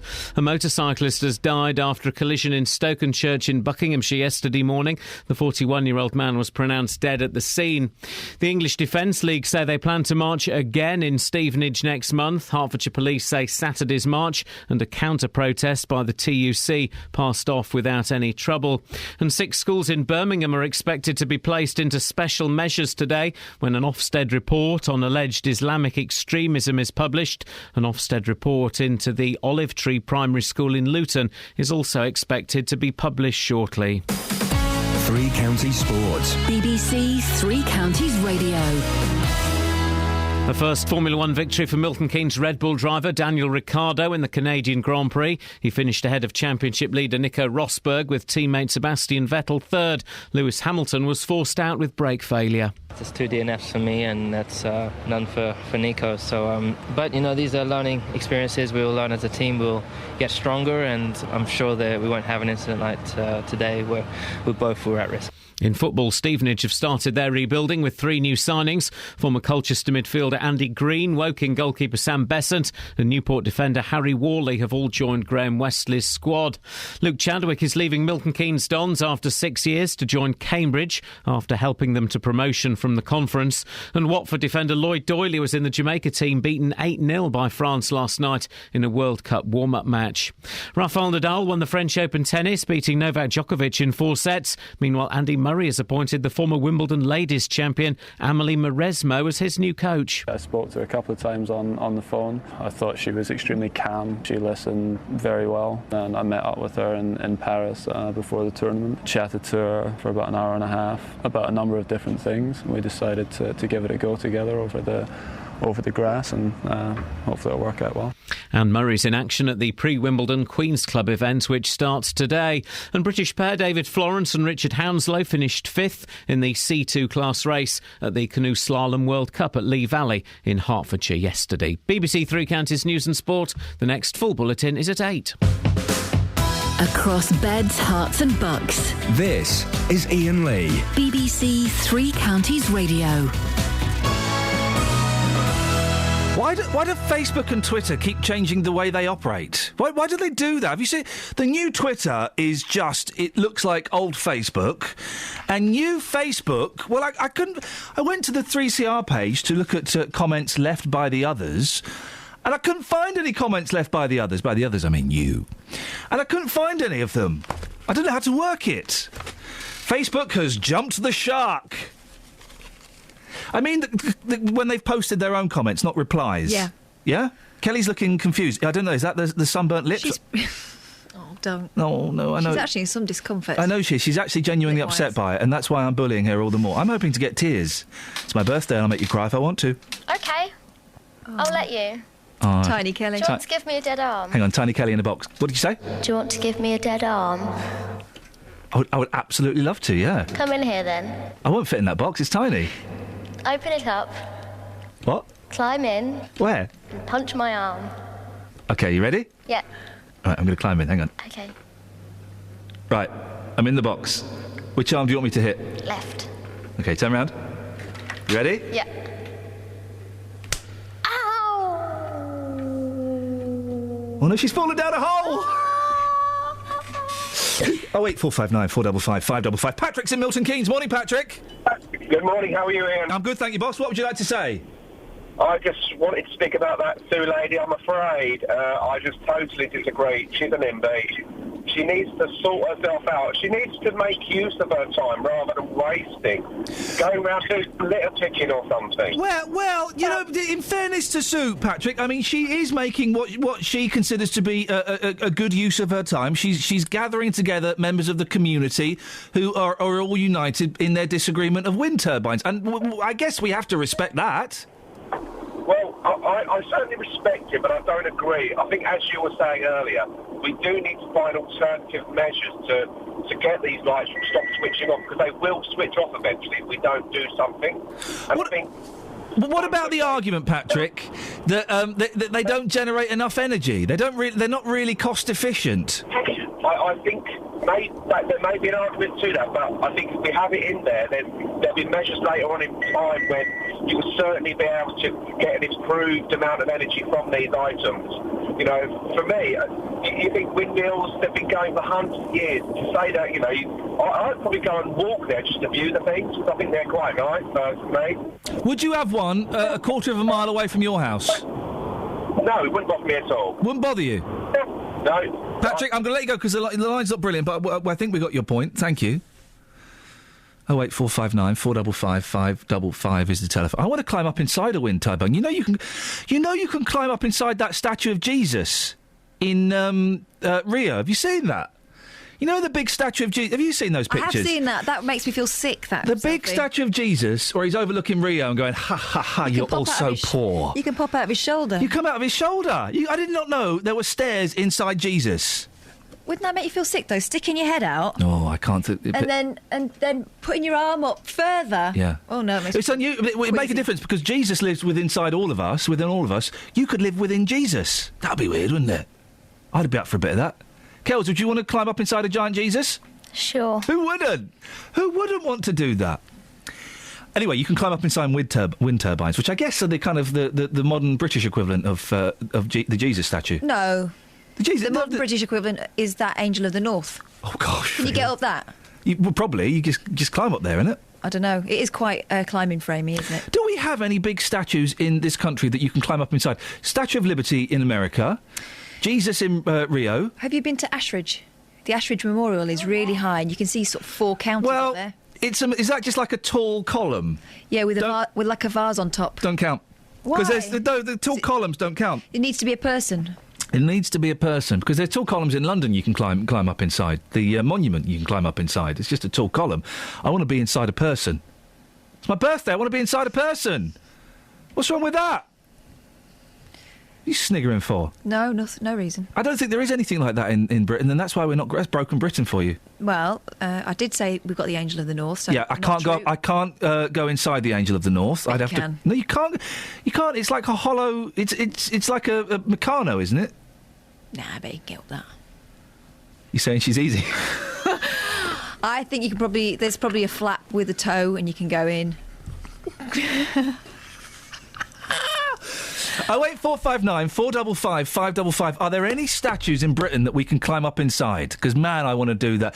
Have you been to the Whispering Gallery in St Paul's Cathedral? Yes. That's nuts, isn't it? Yeah, I went when I was a little kid and scared my mum to death because I went right near the edge. Why? Really? Mm. Did they know? The way it works in the Whispering Gallery, you go up to the top, and if you whisper you whisper something, the people on the opposite side can hear you. Well, no, they can. If everyone else shuts up. Yeah.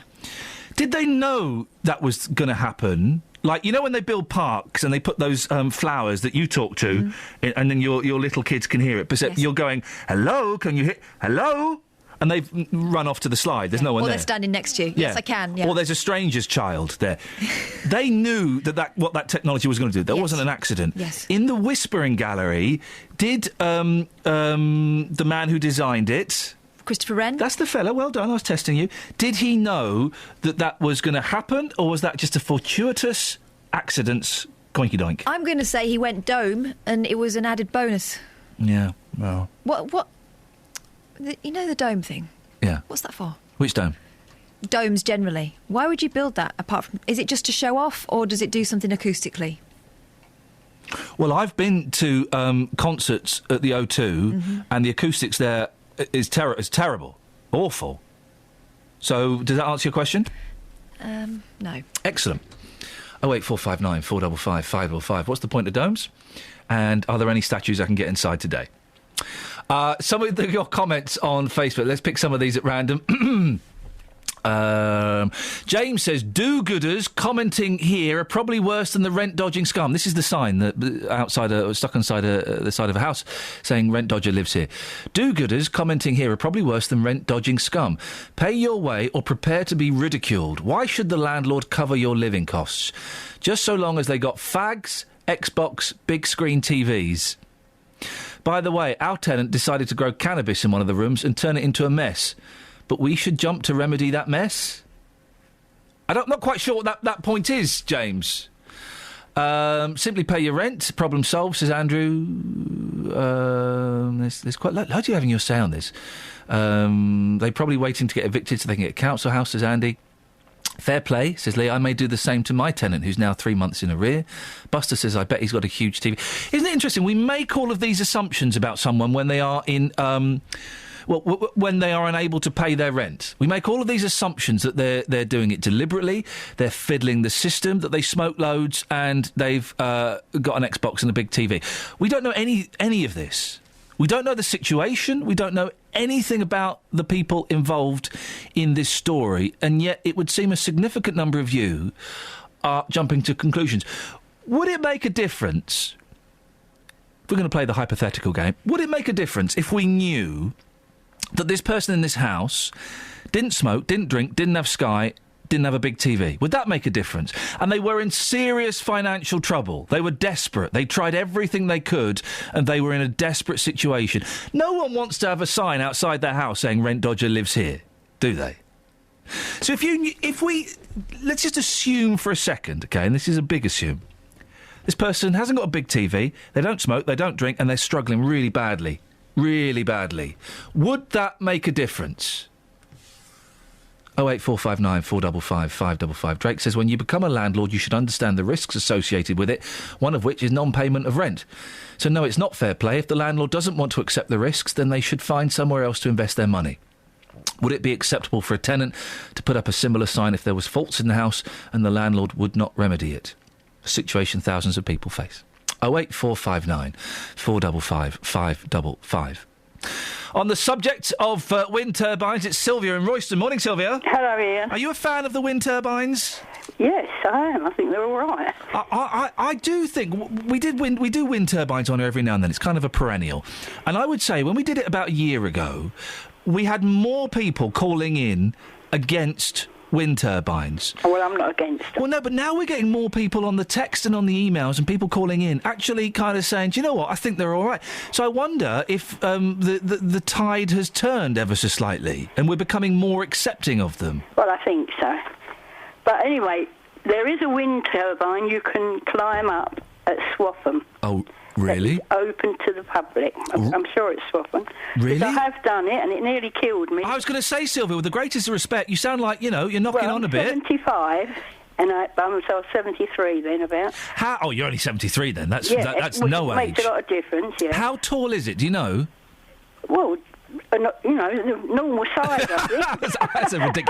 It's a ridiculous question. Yes, you're right to pull me up on it. Exactly, yeah. You're right to pull me up on it. Yeah. And is there like a little window at the top or something? Well, yeah, there's a platform. Oh. I think it's behind glass. Oh, but it is worth doing it. And I think there's like a museum thing there, education down below, right? But it is an experience. Sylvia getting experience by having some education down below. That sounds... It's too late for me now, Ian. Oh, Sylvia, you mucky pup. Was it noisy? Could you hear it? Not really, just as like a whoosh. Yeah. I mean, it's... But anyway, that could be one on your to-do list. It's going on the list now. I'd love to go up one. Yeah. Can you think of any statues in England that we can climb up? I want to be inside a person. Well, no, I can't help you there, Ian. Okay. Well, if you don't overdo it now. I know. I'm 41 today. Can you believe it? Oh, well, happy birthday anyway. God bless you, Sylvia. I wish I was 41 again, but there you are. Well, never mind, Sylvia. It sounds like you're doing a lot of 75. Thank you very much. 08459 455 555. It is interesting. When we've done wind turbines, like about a year ago, everyone was dead against them. And we've had... Have we had anybody get in touch this morning who's against wind turbines? I've not yet. seen anything yet. Don't think so. I've not seen any texts or emails. They've all been kind of, do you know what, they're all right, I wouldn't mind them, stop being a NIMBY, which is a real... Hey, maybe it's just the people who are listening today are different, but it's different from a year ago. People are more worried about incinerators now. Incinerators and fracking. I never know what to think about fracking. I've said this before. I tend to agree with the last person I've heard speaking about fracking, but digging a hole a mile underneath your house has got to be slightly more risky than, you know, having a windy miller set up in your back garden, isn't it, girls? Yes.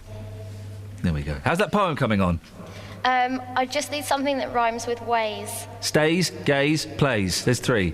Yeah. Raise. Well, I've got some of those. You got raise? Go on then. What? Put in a sentence that ends with Well, I don't want to raise. spoil it. You turn the mic off and I help. OK, you go and help her out. Put it in a sentence, for goodness sakes. Travel news for beds, cards and bugs. BBC Three Counties Radio. The M1 London bound between junction 11 for Dunstable and 9 for Redbourne, slow going. Also the M25 anti-clockwise, very heavy between junction 21 for the M1 and 16 for the M40. The A1M southbound between junction 8 for Hitchin and 7 for Stevenage, looking heavy on the sensors. And also in Hitchin, the A505, very slow as you head towards the centre of town. Public transport has no reported problems. I'm Alice Glossop, BBC Three Counties Radio. Alice, thank you very much. 7:46, it's Monday the 9th of June. I'm Iain Lee. These are your headlines on BBC Three Counties Radio. A 10-year-old is among over 250 children that have gone missing from council care in the 3 counties in the past 2 years. Figures have been obtained under a Freedom of Information request. A motorcyclist has died after a collision in Stokenchurch in Buckinghamshire yesterday morning. The 41-year-old man was pronounced dead at the scene. And in sport, there was a first Formula One victory for Milton Keynes Red Bull driver Daniel Ricciardo in the Canadian Grand Prix. 08459 455 etc etc etc. Let's get the weather with Kate. Beds, Hearts and Bucks weather. BBC Three Counties Radio.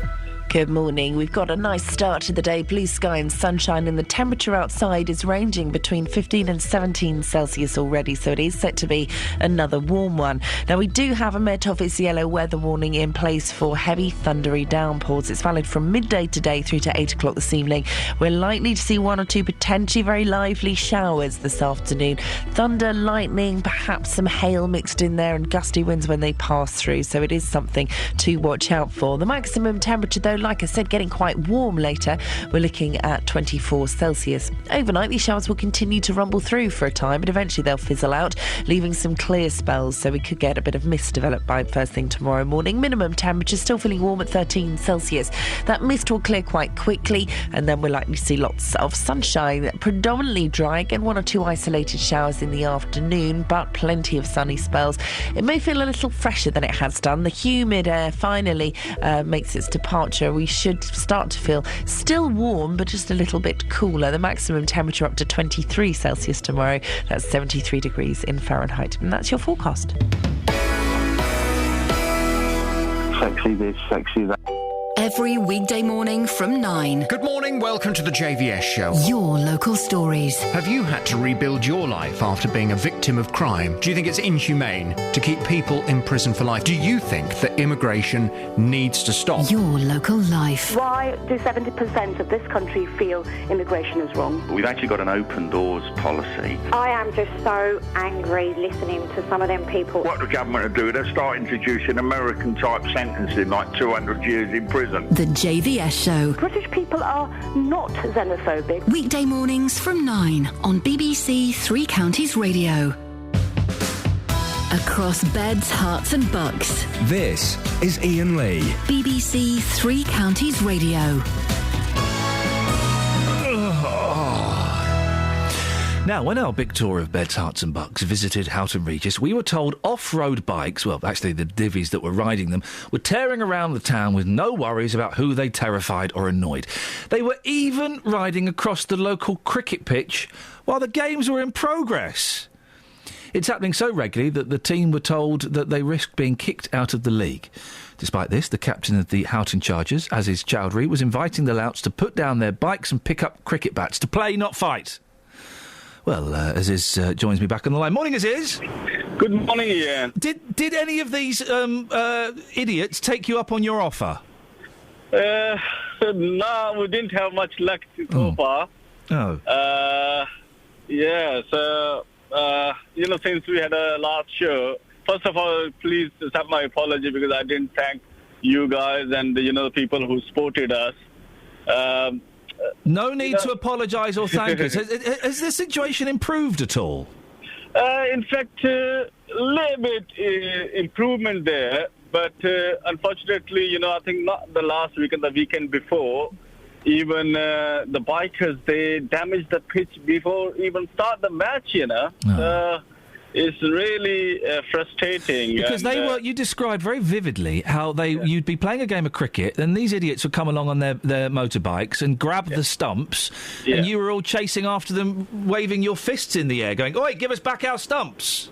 Yeah, that's right. I think this happened last year, one of our game, and that was really embarrassing as a home team, because the local community is really not cooperating, especially these kids, who are riding the bike through the pitch, So. And there has been some activity recently. Have the police been able to help or do anything?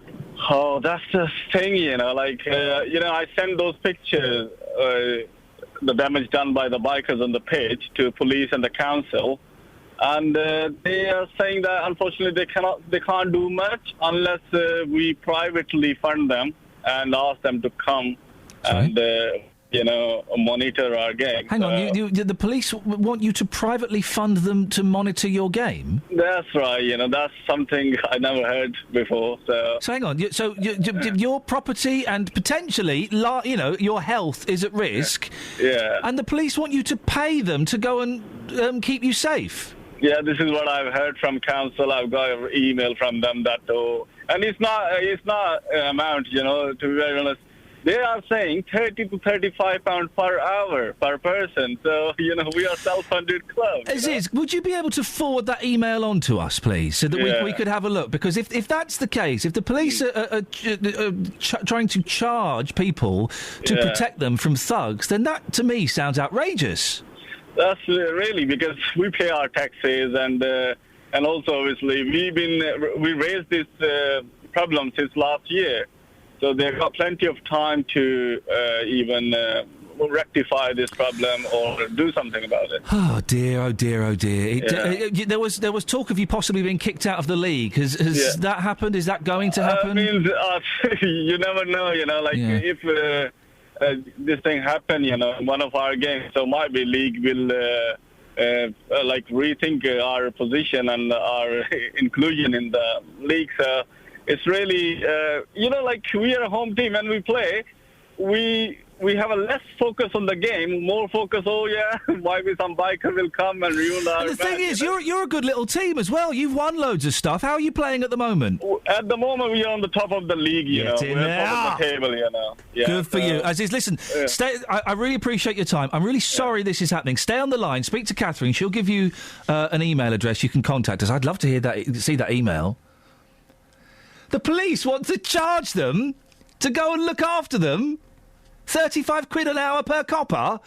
Oh, we'll have a look at that. Aziz, thank you very much. Bedfordshire Police have crushed 3 bikes since we first reported the concern over antisocial behaviour in Houghton Regis. We speak now to technician and lecturer John Albone, who runs the motorcycle workshops at Waltham Forest College, where they make use of abandoned and dumped motorbikes of all shapes and sizes, and even some cars as well. Morning to you, John.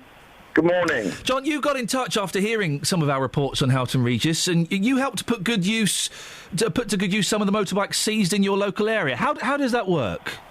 We do, yes. Our local authorities and police contact us, let us know that they've got some bikes that they need to get rid of. We go down, bring the bikes back to the college, and we write them off with Swansea and strip them down and use them for parts for our students to work on. Hey, that's fantastic. Are there many of these bikes? Quite a few. We've probably currently got about 50 bikes in our workshop, not all from that source. We get them from all sorts of places, but stolen bikes in London is a big problem, and, illegal bikes, and getting rid of them could prove a problem. Have you experienced the same kind of antisocial behaviour in Waltham Forest that we've been talking about in Houghton Regis? Just idiots, kind of buzzing people and winding people up? Not necessarily. It tends to be more, we get bike jackings where people are pulled off their mopeds. Really? Stolen, yeah. What, so you'd be stopped at a traffic lights and someone will just give you a punch and nick your bike? Exactly, yeah. Incredible. That happened to him recently. Luckily, he's quite a big lad and he was able to put up a bit of a fight good for him. That scooter. But, that's absolutely terrifying. Yes, it is, and they're after particular types of scooter, and quite often they will then sell them on eBay or try to for the parts, or they'll just ride them round, have a bit of fun, so they think, and then dump them. How closely do you work with the local council over these abandoned motorbikes and vehicles? Yeah, we've got quite good contact, so we're able to, to bring them into the workshop fairly quickly. Okay, well listen, it sounds like you're doing a cracking job, John. Keep up the good work. That's John O'Bone, who runs the motorcycle workshops at Waltham Forest College. I can't believe that. You stopped at some traffic lights on your bike or your scooter or your moped, and some thug comes and gives you a shove and jumps on and rides off. Does that really happen? In Waltham Forest? I know Waltham Forest really well. My aunt used to live there. That happens? Am I the only one really shocked by all of this? Deary me. 08459 455 555 is the telephone number. Ben, are you there? Oh, hello. Yeah, hello, Ben. Listen, I know you've gone out and done a lovely little piece for us about rent dodgers. We might be able to squeeze it in, if you don't mind. Oh, OK, yeah. So this is this sign that's outside a property. It says, Rent Dodger lives here. What did we ask you to go and do? I just went out. I was on the streets of Luton, and I asked the people whether they felt sorry for the residents. Let's have a little listen to what they had to say. Yes, I do feel sympathy for the people who live there. It shouldn't be advertised in that way. That's a private matter between the landlord and the alleged rent dodger who lives there. I mean, clearly the landlord, I'm guessing, is going to fairly desperate measures to try and get his rent. But that would be my inference as well, but we don't know. I don't know the facts, so I don't know if he's missed a week's rent or a month's or 2, 3, 5, 10 months, who knows. But ultimately it should be kind of kept out of kind of the public and should be dealt with. I think, yes, it's a matter between the two of them and if need be, the courts. No. No? No. Why not? Because it's a social responsibility. If you rent a place, you pay the rent. Yeah. That's it. I mean, doesn't it cause a little bit of embarrassment, though, to the people there? There might be genuine reasons why they're struggling. Probably, but that's for them to talk to the landlord and work something out. If not, there's help for them around there. I do, yeah, because some of these landlords are taking so much money. I've been in rooms all my life. And you've got to put money in the electric. And these landlords are conning everybody. Some are 3 or 4, they've altered the rooms and put 2 or 3 in one room, A landlord in the 3 counties has put up this sign, Rent Dodger lives here, and a big arrow pointing to the front door. Yeah. Do you feel any sympathy for the people who live there? Yes. Why is that? Because it's like rude for the people who lives there because they put sign on that door in there. So it's not nice, actually. So I feel sympathy of that people who lives there. They shouldn't be doing that. Yeah. Why is that? Well, there's obviously, regulations and procedures that a landlord should have to go through and follow, and I don't think that would be complementary to those regulations. I mean, maybe the landlord is desperate for the money, so he feels that this is the last resort, as it were. Would that make any difference? Well, being a landlord myself, it's not something I would do. Yeah? Regardless, there's still a process and a procedure that you'd have to follow. And I think putting up a sign like that, it's not really what you should be doing. Do you feel any sympathy for the people that live there? No. If they don't pay their rent, then the landlord... Well, it depends. I suppose it depends on the situation, doesn't it? But if the landlord is looking for rent and they're not getting it and they can't get them out, then why not? Travel news for beds, cards and bugs. BBC Three Counties Radio. The M40 London bound between junction 6 for Watlington and 4 for High Wycombe looking slow on the sensors. Also very heavy on the M25 anti-clockwise, junction 21 for the M1 and 16 for the M40. We've got queues in patches there. Kings Langley, the A41, queues between the Hemel Hempstead turnoff and the M25 as you head towards the motorway. And on the A1M southbound between junction 8 for Hitchin and 7 for Stevenage, things looking heavy. Public transport has no reported problems. I'm Alice Glossop, BBC Three Counties Radio. Oh, Alice. Oh, the Kinks are getting back together, boys and girls. The Kinks are getting back together. Scrap the rest of the show. The Kinks are getting back together. Local and vocal across beds, hearts and bucks. This is BBC Three Counties Radio.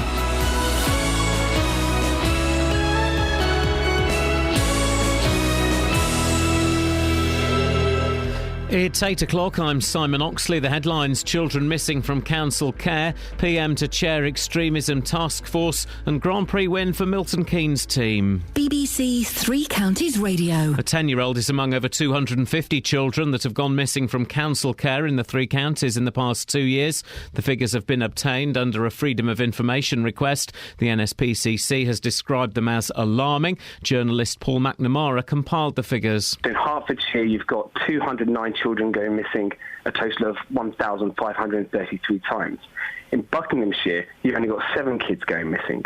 But the one thing that doesn't tell us is where these kids have actually ended up, because very few councils actually have enough provision within their local area to handle missing children. 6 schools in Birmingham are expected to be placed into special measures today when an Ofsted report on alleged Islamic extremism is published.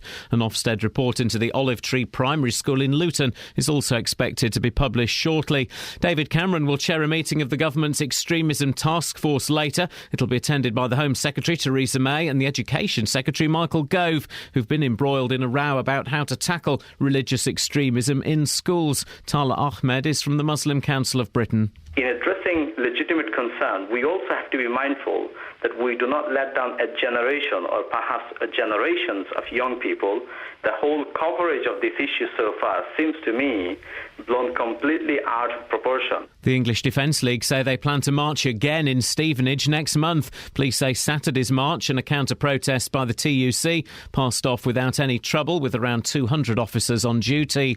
Gunmen have stormed Karachi airport in Pakistan, killing at least 14 people during a 5-hour siege. Most of those killed worked for the security forces. The Pakistan military said all 10 gunmen had also been killed. The Taliban said it carried out the attack. All flights have been diverted from Karachi. A motorcyclist has died after a collision in Stokenchurch in Buckinghamshire yesterday morning. The 41-year-old man was pronounced dead at the scene. The crash happened on the A40 Oxford Road at the junction for Christmas Common at around 11:30. The driver of the BMW car involved was treated in hospital for minor injuries. A Bedfordshire council says it will take further legal action at the High Court over a controversial house extension. Central Bedfordshire Council insists the house in Barton-le-Clay has changed beyond all recognition. More from Lee Agnew. Syed Raza Shah began extension work on the 7-bedroomed house 2 years ago. Although he had planning permission, he carried out further work to make the home even bigger, and the council served him with an enforcement order. But last week, a planning inspector said the order wasn't clear enough, and the extension could stay in place, a decision the council says it would now fight on appeal. In sport, a first Formula One victory for Milton Keynes Red Bull driver Daniel Ricciardo in the Canadian Grand Prix. He finished ahead of Championship leader Nico Rosberg with teammate Sebastian Vettel third. Lewis Hamilton was forced out with brake failure. The weather: a warm and sunny day, a maximum temperature 24 degrees Celsius, but with the chance of heavy thundery showers later. And you can get the latest news and sport online at bbc.co.uk/3counties. BBC BBC Three Counties Radio's big tour of beds, hearts and bucks. There are some lovely walks around here, you know, the local parks. It's all about where you live. Got everything there, all my infrastructure, all the families around here. And all this week, we're featuring Abbots Langley. I think that it's a vibrant village, that it still has an awful lot going for it. I never fail to be impressed by the smiles that I get in the high street. The big tour of beds, hearts and bucks. BBC Three Counties Radio. It's got all my infrastructure there. Why do you like the area you live in? It's got all my infrastructure there. And my house. My house and family are there. That's why I like it so much. Morning, this is Iain Lee, BBC Three Counties Radio. Busy show. Huge number of missing children going missing from care homes in Beds, Herts and Bucks. The numbers are quite shocking. What's your beef with wind turbines? And go to the Facebook page, have a look. There is a picture of a house, and there is a sign affixed to the house saying Rent Dodger lives here. Now, the question isn't, necessarily about the specifics of the case. I guess is it ever right to shame people? It's got you very angry on the Facebook page, facebook.com/BBC3CR. You can send me a text, 81333, start your text 3CR. But the best way to do these things, it's on the telephone, isn't it? 08459 455 555. Across Beds, Herts and Bucks. This is BBC Three Counties Radio. We'll be talking wind turbines in a bit. You can give us a call about that as well.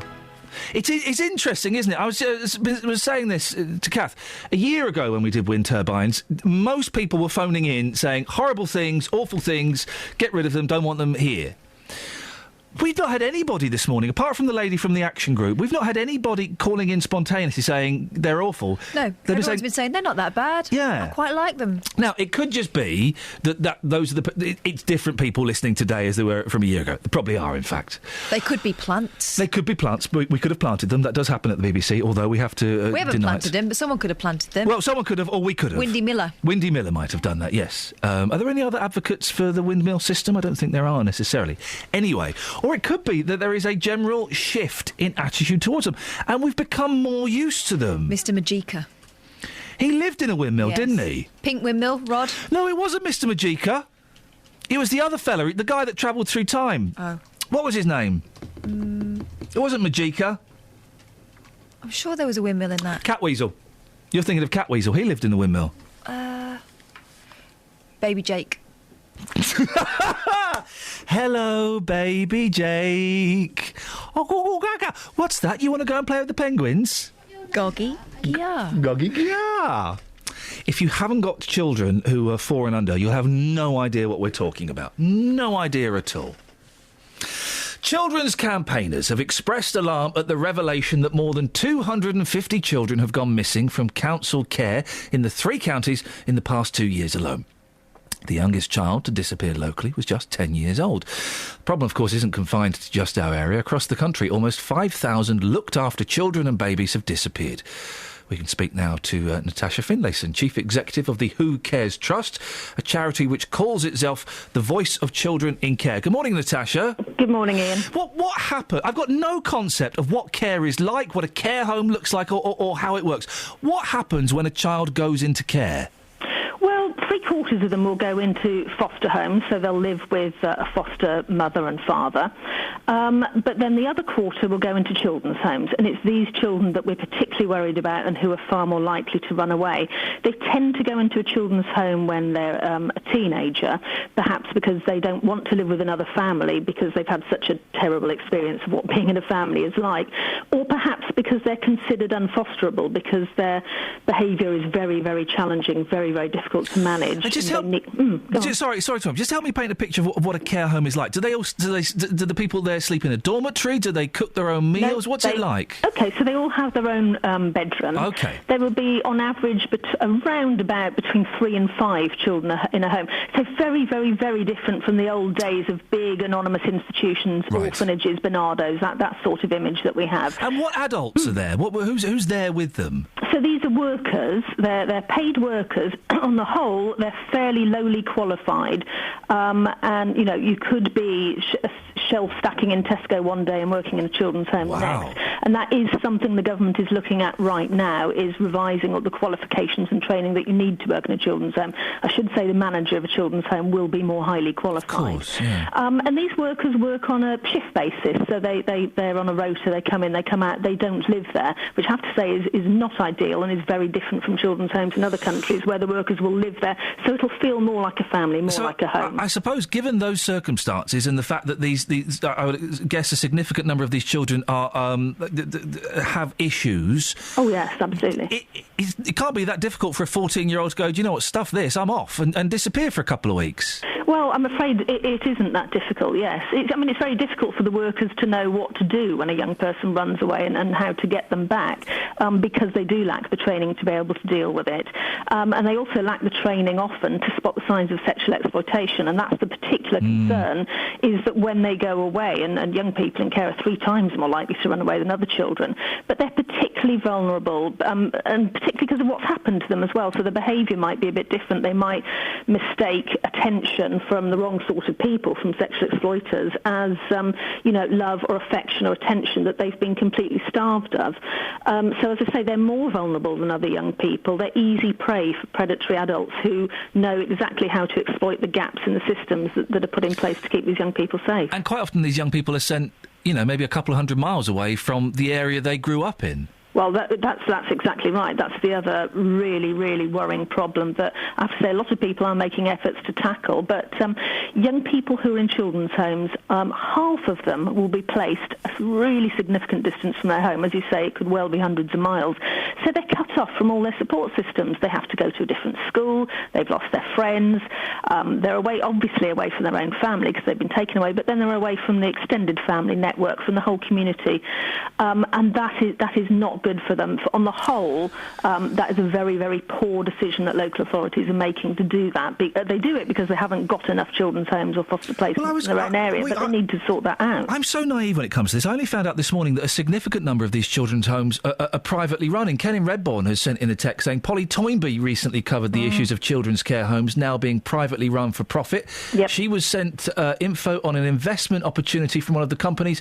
They told her that many children were placed far from their original homes because the companies were renting the very cheapest buildings in the most run-down areas to maximise profit. And if it is a private company, they will be doing it for profit, won't they? So corners could be cut. I'm afraid that is exactly right, yes, and that is again extremely worrying. It's about 3/4 of the market now is of children's homes, and I hesitate to call it a market, are run by private companies, a lot of them private equity backed, so profit, the bottom line, is what they care about most. Now, I'm not saying they all run poor quality homes. Ofsted judges children's homes, and many of the private ones are judged to be good, but at the end of the day, profit is more important than what's in the children's best interests, and in times of economic difficulty, as you say, corners will be cut, and that's not good for children. What needs to change, Natasha? What can we do to improve this situation, do you think? I think the main thing we need to do is think about where we're placing these children and what's right for them. And if we ask them where they feel safe and where they want to be, most of them will say they want to be in their own area. I mean, many of them, it's right to take them away from their families, but they need to be staying in their own area with everything that's familiar to them and not sending them huge distances away. And we need, crucially, to look at the training and the qualifications of the people that we ask to do this incredibly difficult work. Natasha, we've sent an email that's slightly critical of you, but I'm going to put it to you. It's from Steve. He says, so your guest specialist wants higher qualifications for children's home employees. Look how that worked out for nursing. But if you're right, what you're saying, that they can go in there without any training and they are dealing with vulnerable children, that does sound to me terribly inappropriate. Well, I think it's grossly inappropriate. This is very, very difficult work. These are our most vulnerable children who have had really, really terrible starts in life. They've suffered abuse, they've suffered neglect. When the state is meant to be their corporate parent, and we pass that down to the local authority to be like a parent. We need to treat them as we would our own children, and we wouldn't put our own children into the care of people who were not qualified to look after them. Natasha, I really appreciate your time. Boy, have I learnt a lot this morning. It's Natasha Finlayson, Chief Executive of the Who Cares Trust. I didn't realise, Kath, that so many of these children's homes are run by private companies. Yep. For profit. For profit. So, of course, I'm sure some of them are excellent, but of course you're doing it for profit. You're going to cut corners, and the people that work there aren't qualified, and they work shifts. I'm so naive when it comes to this. Isn't that? I'm shocked. These kids need a sort of parent figure, don't they? Someone who's really important, not someone and qualified to deal with some quite complicated problems, surely. I'm speechless. They're run by private companies. Wow, OK.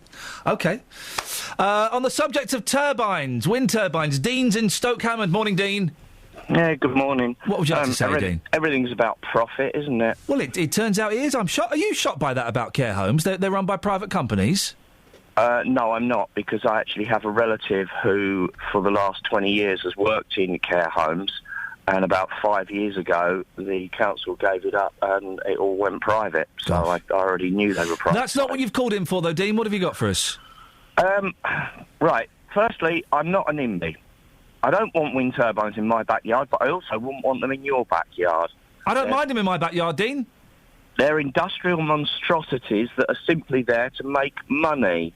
Again, profit. Right. Nothing else. Not green energy, they're greed energy. They're not there to make energy, then? Well, I can quote you several turbines around the country that have actually used more energy than they've generated. What percentage of turbines have used more energy than they've created? Because that's the important figure, isn't it? You could say that there are 10, there are 20, there are 100, but it's the percentage of turbines in total, isn't it, that are using more energy than creating it that's important. Yes, I totally agree, but it's also a case of when we need the highest demand of energy, like in the winter when there's the pressure's wrong and the wind is zero and it's freezing cold and people have got all their heating on, there's no wind, so they're not generating anything. But it doesn't mean... Well, you can store up the energy, so that might be a way. Well, you can store energy, can't you? How? Well, what do you think they do at power plants and things like that? They store energy. You don't just make it instantly. You can store it in like a battery. No. That's the most environmentally wrong way of doing it. What they've actually done... But you can store up energy. So I was right about that. How? If you can tell me how you can store energy in like on a battery that sort of scale, that you can't do it in that sort of scale. Okay, but even if there's no wind, you have the benefit of greater knowledge than me on the battery subject. Even if there's no wind in the winter, it doesn't mean that we shouldn't use them completely, because there's wind at other times of the year. Yes, there is wind at other times of the year when demand is lower. Yeah, places like Drax and nuclear power stations, you can't switch on and off like a yo-yo. Okay, but it doesn't, just because it doesn't work for the whole year. And by the way, I've been reminded by my producer, it actually is quite windy in winter. Just because it won't work for the whole year in your world doesn't mean we shouldn't use it. Well, yeah, but the problem is you've still got to have all the backup power stations. Yeah, you have when to there use. Isn't any wind. You have to use. You can't store the energy. So you must be against solar as well. I'm not. I'm against solar farms. Okay, but you're against solar energy. Not as a whole. Oh, hang on a second, Dean, because the argument's exactly the same. Because guess what? You know, in the winter, there ain't that much sun. As you said, you can't store up the energy because batteries don't exist. So then we should get rid of solar. No, I didn't say batteries don't exist. What I said was batteries don't exist on that scale. Okay, so we should get rid of solar. Do you not see that we're running out of oil? We've got to go in a second because I'm going to be late for travel. We're running out of oil, we're running out of gas, we're running out of coal, we're running out of everything. And that we should use as many different ways of generating power as we can. What we should do is do a lot more research into energy generation such as fusion. Yeah, let's do that. Untapped. Let's do that at the same time as building some wind turbines. Well, I don't... And inventing a giant battery. The trouble with inventing a giant battery is it uses so much fossil energy to actually make one, and they're made of such horrible materials. Yeah, Dean, I've got to end it there. I think maybe we focus on the giant battery a little bit too much. Travel news for beds, cards and bugs. BBC Three Counties Radio. On the speed sensors between Waddesdon and the Garendon, Underwood, the A41 heavy in both directions. Also on the speed sensors, the A1M southbound between junction 9 for Letchworth and 7 for Stevenage, looking very heavy at the moment. The M25 anti-clockwise between junction 21 for the M1 and 16 for the M40. Got queues in patches through that stretch. Public transport has no reported problems. I'm Alice Glossop, BBC Three Counties Radio. Thank you very much indeed. If anybody knows anything about giant batteries, because I was whistling in the dark there, do give me a call. It's 8:18, it's Monday the 9th of June, I'm Iain Lee. These are your headlines on BBC Three Counties Radio. A 10-year-old is among over 250 children that have gone missing from council care in the three counties in the past 2 years. Figures have been obtained under a Freedom of Information request. The English Defence League say they plan to march again in Stevenage next month. Hertfordshire Police say Saturday's march and a counter-protest by the TUC passed off without any trouble. And in sport, there was a first Formula One victory for Milton Keynes Red Bull driver Daniel Ricciardo in the Canadian Grand Prix. BBC Three Counties Radio.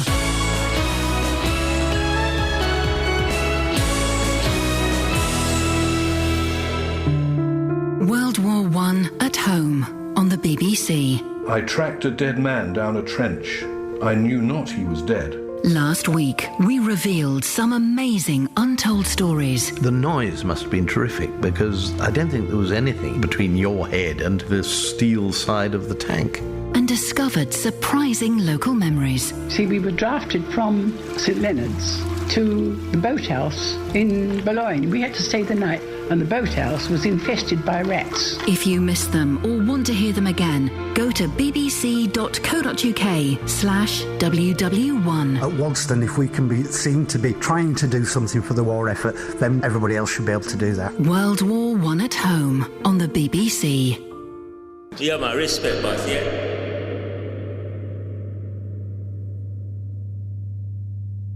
Tim joins me in the studio. Morning, Tim.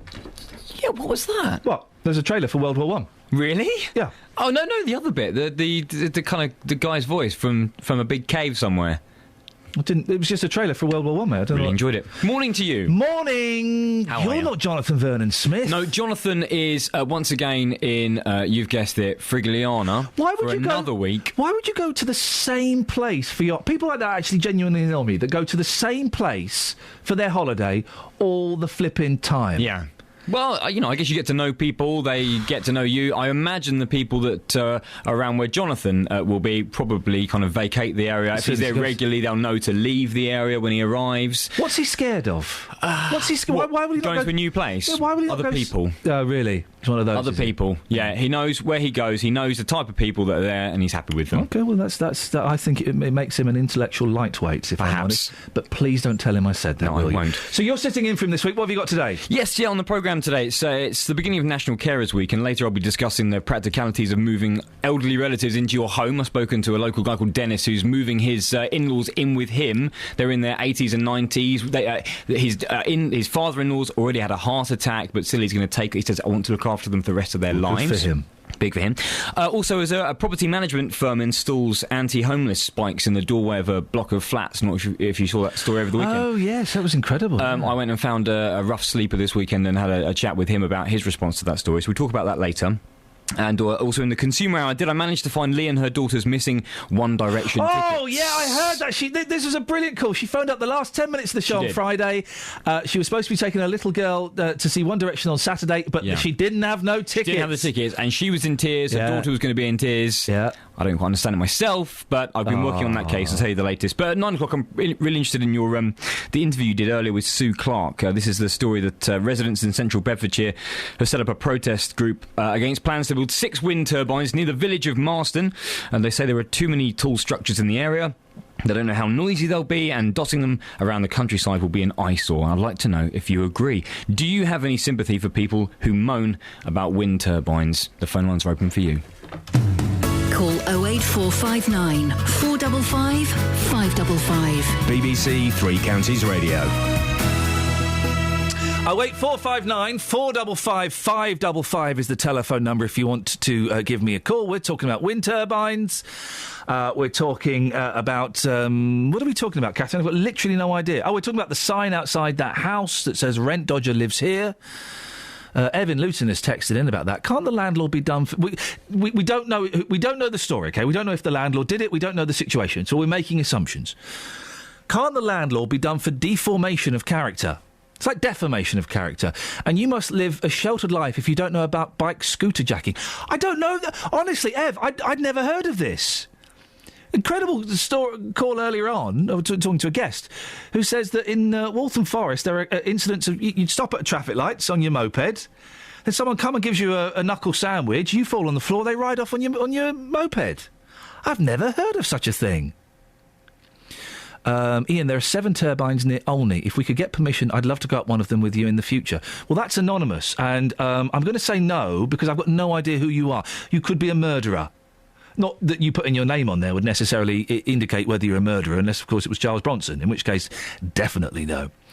And Marion and Hemel, the police charging the cricketers is outrageous. They'd soon come if you threatened to hit them with your cricket bats. This was the story earlier on about the blighted cricket matches in Houghton Regis, where yobs are driving across the green on their motorbikes during the game.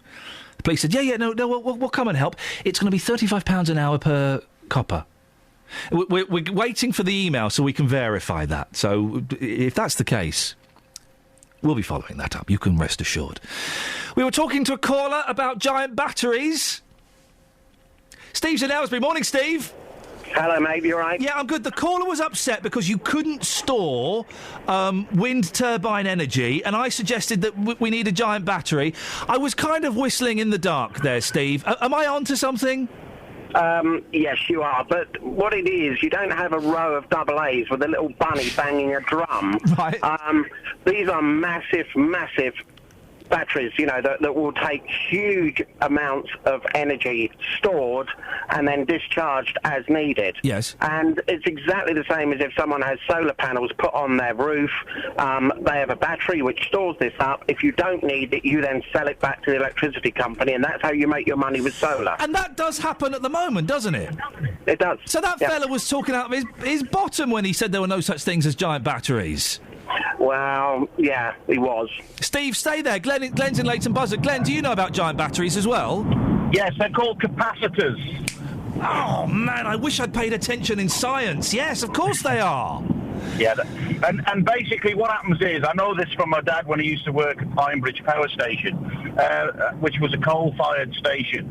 When the demand was high, they would burn more coal to make more hot water, and the hot water turned the steam turbines. And when the demand was low, they would store the electricity which was vacant or surplus, and they would turn the turbines off. That's the same with the gas-fired power stations, and I think with nuclear power stations, yes, that guy was right. That was the only thing he was right about, is you can't turn nuclear off. But any hot water that's produced steam, you just let it out like you would a steam train until you're ready to produce more energy. Oh, Steve and Glenn, thank you so much. I wish you'd... Steve and Glenn, not Steve and Glenn. I wish you'd called in when I was talking... talking to that plum. I was totally clutching at straws during that conversation, and it turns out I was right again. Pete's not happy on Twitter. Why? People who support wind turbines fall into either of two categories: ignorant idiots or vested interests. Well, I've just proven, Pete. I may be an idiot, but I'm not ignorant. And I don't have a vested interest. I should make that clear as well.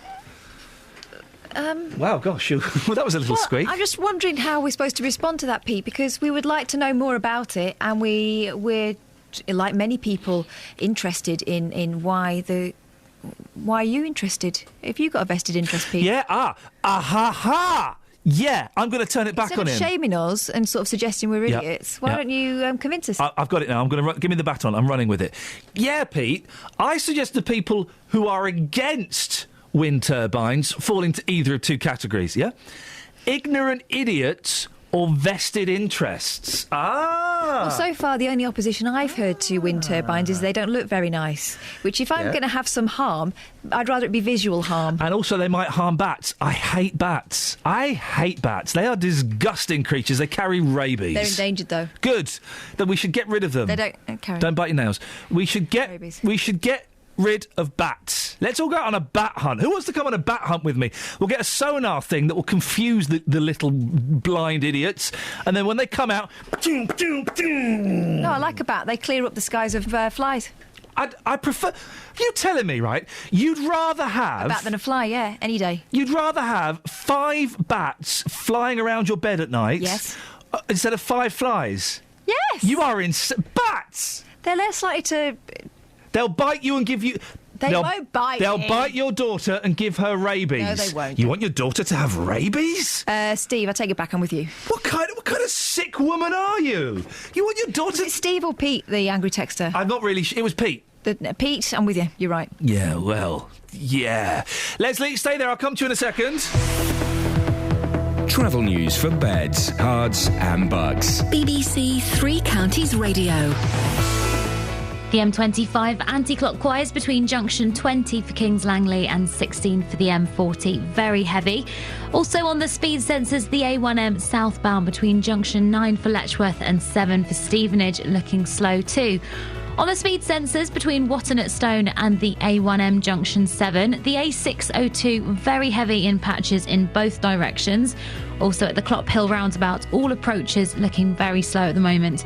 Public transport has no reported problems. I'm Alice Glossop, BBC Three Counties Radio. Across beds, hearts and bugs. This is BBC Three Counties Radio.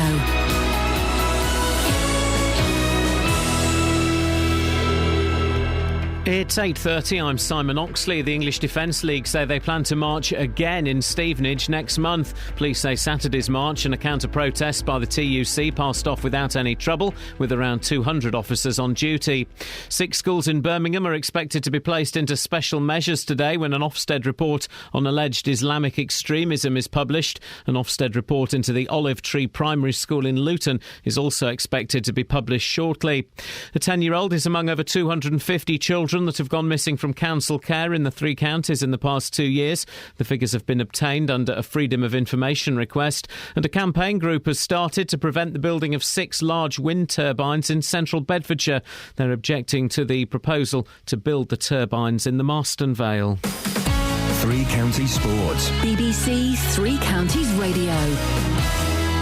The first Formula One victory for Milton Keynes Red Bull driver Daniel Ricciardo in the Canadian Grand Prix. He finished ahead of championship leader Nico Rosberg with teammate Sebastian Vettel third. Lewis Hamilton was forced out with brake failure. Delight though for Ricciardo. When you see athletes and stuff have their first big achievement and they say, they can't describe the feeling, and it sounds like all of them say the same thing, but it's true because you do dream of it. I genuinely, as a kid, pictured myself on the top step of a Grand Prix podium, seeing a sea of people one day, and then when you're up there actually seeing that, it's really cool.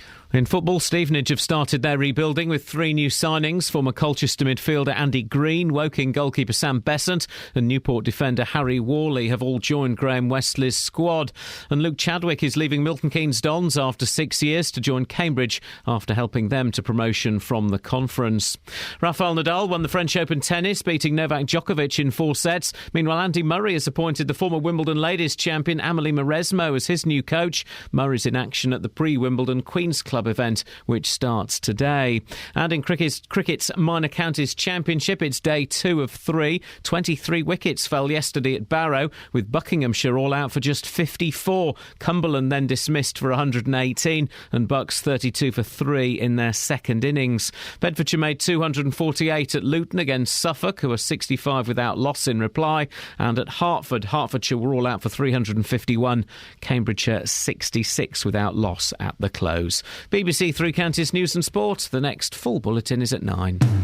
Call 08459 455 555. BBC Three Counties Radio. Just to clarify, of course, Charles Bronson is not a murderer.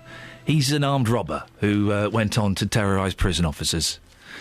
So apologies to Mr. Bronson if I upset you in any way there. Would hate to do that. Still a very naughty man, but not as naughty as maybe I first hinted. 08459 455 555 is the telephone number. There's a comment on the Facebook page I don't understand. It's on this Leslie, I'm coming to you in a second. I won't forget. It's on this subject of the Rent Dodgers sign stuck on the side of this house. Right. Jesmond Buttigieg. I'm desperately looking for him here. Jesmond Buttigieg says, "Shut up, Iain.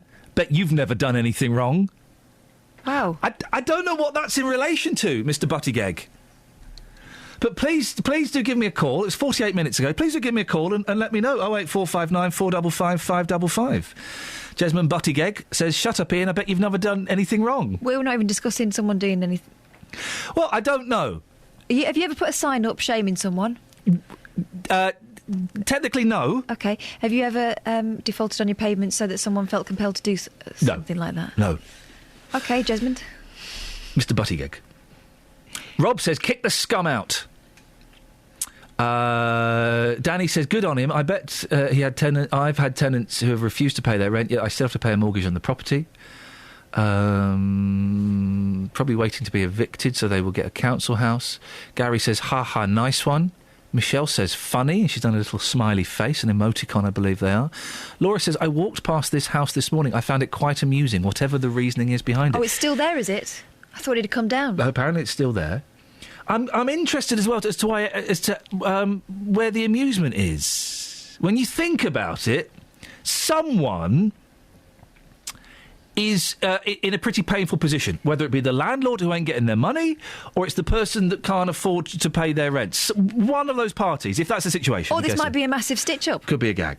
But if you take it at face value, one of those parties, possibly two of those parties, is in a lot of pain. Is that funny? I don't know. Leslie's in Aylesbury. Good morning, Leslie. Hello. What would you like to say? I just wanted to put you right about Catweasel. Oh, for goodness. No, well, go on then. Oh, no, don't be like that. I'm teasing. Go on, what have you got? Well, he didn't live in a windmill. He lived in a water tower. Oh, no, he did, didn't he? Yeah, and the programme was filmed somewhere in Buckinghamshire. Oh, it's local and vocal? Yes. Ah. So did Mr. Majika live in a windmill? I don't know who Mr. Majika is. He had a bowl cut and glasses and a little flappy bit at the back of his head. No, I don't know. I don't know that one. Catweasel was... Kids' programmes today are so sane compared to things like Catweasel, because he was, like, from the past, and he fell through a time lake or something, didn't he? That's right, and he ended up in a water tower. Yeah. And then he made friends with a young boy. Yeah, that's not weird, is it? No, and then and then they had adventures. They did. There was a thing in the 70s, right? All kids' shows would start off with a premise, like there were these kids on a boat, and then the boat got shipwrecked, and then they had adventures. That's right. And that was it. There was a kid who climbed a tree, and he ended up in a magical kingdom, and they had adventures. That was always the premise. No one reported their disappearance. No. Never. That's right. They were allowed to do all kinds of things that were possibly dangerous, like boats and that, with no safety equipment. Yeah. Yeah, but health and safety's gone overboard. It has, hasn't it? Completely overboard. You see, kids these days, they're not allowed to fall down magic wells or shine their torch onto the ground and jump through the psychedelic lights. No, chase criminals in their vans. Yeah, they can't. They're not allowed to chase crooks anymore. No. Leslie, thank you very much for clarifying that. Catweasel lived in a water tower. We still don't know the type of property that Mr. Majika lived in. The famous five, I used to read those and think, what it would be like to be let out of your close. They were always, they were always going up to spooky castles and catching murderers. They were gone all day. No one knew where they were. No mobile phones, of course. And kids these days, they don't, they're so mollycoddled that they wouldn't be allowed to go out because they probably would get murdered by the murderer in the castle. I don't think your average criminal these days is to be messed with. They don't go, oh yeah, fair enough, take me to the beak. Yeah, take me to the beak. It's a fair cop. Let's go and enjoy our reward of donuts. 08459 455 555 is the telephone. We were dangerously close then to talking about old kids' TV programmes, weren't we? I nearly started going off on a rant about the Red Hand Gang, but I managed to stop myself. I don't remember that. Don't remember the Red... Oh, we're doing it! Why don't you always did things I wasn't allowed to as well? Sorry? You had a lot more freedom than I did. Me? Because I grew up... Why don't you? Why don't you? It's apart from the Northern Ireland, why don't you? When they had a film. Let's go and watch a film! Let's turn it off, because I can't understand what you're saying. The Red Hand Gang were a young group of American children that would solve crimes, and I remember it vividly because A, it had a great theme tune, and B, there was a young lad, one of the lads in there, his real name was James Bond III. That was his real name in real life. Wow. It came up on the screen. James Bond III. Anyway, let's not talk about old TV. No, we're not doing old TV. Colin's in Dunstable. Morning, Colin. Morning. What's your favourite sweet from the 70s? My favourite what? Do you remember Space Hoppers? Well, I remember them. Should we legalise cannabis? Whatever happened to white dog poo? And should we bring back the death penalty? Oh, I don't know. You've called in about wind turbines, though, Colin, haven't you? Well, yes, I want to sort of put it into context, really. Oh, go on, put it into context, go on. So this combines history, technology, and lots of other things. Okay. In Biology? I think it was the 17th century. Sorry? Oh, God. We asked loads and loads of Dutchmen to come over to drain our low-lying lands of Norfolk. I'm only letting you start this phone call with in the 17th century because we've got no other callers. As soon as we get another caller, Colin, all right, then you're going to get a rocket up your bum. Because it's important. Okay. If a little dull. So they built these wind pumps and windmills. Wind pump. Yeah. You said wind pump. Wind pump, yeah. You said wind pump. All right. Wind pump. Yeah, you said it again. Well, that's what they were. Wind pump, yeah, you said it. It's fine. You said... What is a wind pump, Colin? It pumps water by turning sails. That's surely a water pump. Well, it's a water pump, but it's powered by wind. But it's not called a wind pump, then, is it? Yes, they are. I would call it a water mill. No, they are. No, that's something entirely different. I would. Is it look, I'm trying to. Is it the same as Pebble Mill? Eh? Is it the same as Pebble Mill at one? No. You remember that, don't you? I do. Do you remember the Sullivans? Mill. Vaguely. Yeah, come on. The Sullivans was the premier Australian soap opera before Neighbours, Home and Away, and all those other great programmes. Just join in, Kath. Sons and daughters. I'm trying to have a deep The Young Doctors. conversation here. Anyway. We're talking about the Sullivans, Colin, for goodness sakes. Get on with it. Right. So they came over and they built these pumps to drain our land. What, the Sullivans? No. They were fighting a war, don't mess. I used to find the mum from the Sullivans quite saucy. Seriously, Anyway. there was... come on, Colin, admit it. She was foxy. I liked it when they whipped the cap off the boy's head and Yeah. they ran after him. Yeah. I can't remember that. Who remembers... This wasn't Australian, this was British. Who remembers the cedar tree? Oh, yes. Do you remember that? Kath, you don't remember that? No. It's that 18 months difference in our age that... Wow, 3 years. 18 months. Exactly, he's having a giraffe. Yeah. They were slightly more than that, mate. I know, mate. You are ancient. I'm surprised you've got the energy to pick up a phone. The cedar tree. What happened in the cedar tree? That was the one with the lightning, wasn't it? The lightning? Yeah. That was the... No, that's a lightning tree, that's different. Oh, was it? Oh, sorry. Here we go. Peter's. Hang on a minute, Colin. Peter's tweeted again. Pete was the gentleman who said people who support wind turbines fall into either of two categories: ignorant idiots or vested interests. He's tweeted again. Do you want to hear it? Go on. No, honestly, you are an ignorant idiot. I mean this in a nice way, and only in regard to energy production. : close. Oh, look! If you turn your head on the side, it looks like a smiley face. Oh, that's all right then. That's all right then. Happy Pete. birthday, you just got insulted. Thanks, Pete. With a smile.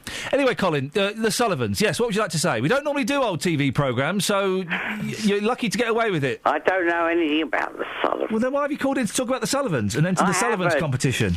Oh, you're as bad as my friend Eugene. Eugene? Who's you? What kind of name is Eugene? He's Singaporean. Oh, okay, right. Yeah, okay. And he twists everything I say. How? Maybe, Colin, the problem lies within. No, I'm trying to have a decent conversation. Does Eugene live in Singapore? Does Eugene live in Singapore, or does he live over here? No, he lives over here now. How long's he been here for? Oh, blimey. Must be 10 years. Yeah. That's nice. Why did he make the move? It's a big move. Okay, thanks for you. He was at university over here. Oh, and he stayed? Yeah. Good. What did he study? Design. Oh, okay. Good for him. You should get him to call in one day. No, he doesn't live in our area. Hang on a minute. Kels, whoa, what's wrong, honey? What's wrong? What, Princess? What's wrong? Has Bronson called in again and wants another apology? Yeah. No, nothing. Someone who talked but didn't want to come on? No, it's all fine. Okay. I mean, it's not. Wow, gosh, exciting. Can I go on with the subject? Please do, Colin. I wish you would. Right.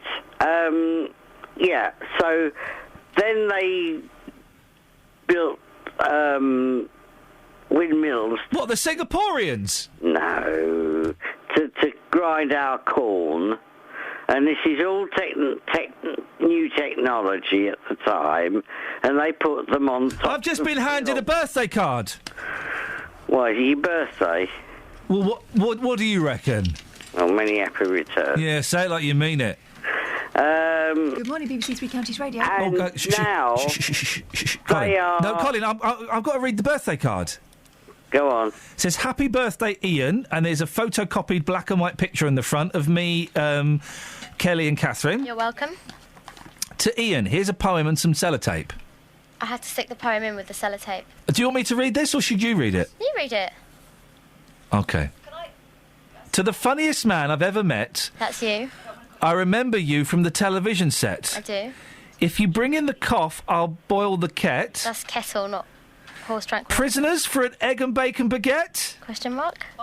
I read the question mark. Thanks. Today is your birthday and this poem is your gift. I hope it... Really? Yeah. I hope it brings you happiness and gives you a lift. This really doesn't scan. You're welcome. Smile, it's nearly the end of your shift. You're nearly done for the day if you get my drift. Ha, humour. That was very good. There's more. There's more. There's lots more. Cool. Go on. I'm not good at poetry or remembering birthdays, but I hope this makes up for it in many ways. It doesn't. It does. If you don't like poems, do you like plays, and do you like evenings or matinees? Have you got me tickets for a show? No. Then why would you mention plays? I like you. Working with you is an absolute joy, even though you really do annoy me. But I will forgive you. That's it. Thanks. Bye. You're welcome, mate. A Kelly Betts production. That was lovely, Kelly. No, Colin, it wasn't. It was Colin. flipping awful. No, it was think lazy. That was very good. No, it wasn't. It was lazy. It was ill thought out. It was badly conceived. It was hastily produced, and it was rude. She's got a proper job to do as well. I've been doing that. I've been doing that. Yeah, That's not true. She could have done this over the weekend or not bothered, Colin. I've been working on that since 6 a.m. this morning. I think she's done very well. Thank you, Colin. And at least she thought about it. No, she didn't. She forgot about it. Yeah, and then thought about it. When you should have been doing some work. I can multitask. Go on then, show me. Do the thing where you pat your head and rub your stomach. Okay. Yeah, she can multitask. Colin, what did you call in about? Windmills technology. Travel news for beds, cards and bugs. BBC Three Counties Radio. On the M40 London bound between junction 6 for Watlington and 4 for High Wycombe, things still looking slow on the speed sensors. Also ongoing delays on the M25 anti-clockwise between junction 20 for Kings Langley and 16 for the M40, still looking very heavy. The A1M southbound between junction 8 for Hitchin and 7 for Stevenage, also slow going. And in Beaconsfield on the speed sensors, the Amersham Road is queuing as you head towards the Old Town at the A40. Public transport has no reported problems. I'm Alice Glossop, BBC Three Counties Radio. Alice, thank you very much indeed. 8:46, it's Monday the 9th of June. I'm Iain Lee. These are your headlines on BBC Three Counties Radio. An Ofsted report into the Olive Tree Primary School in Luton has just been published.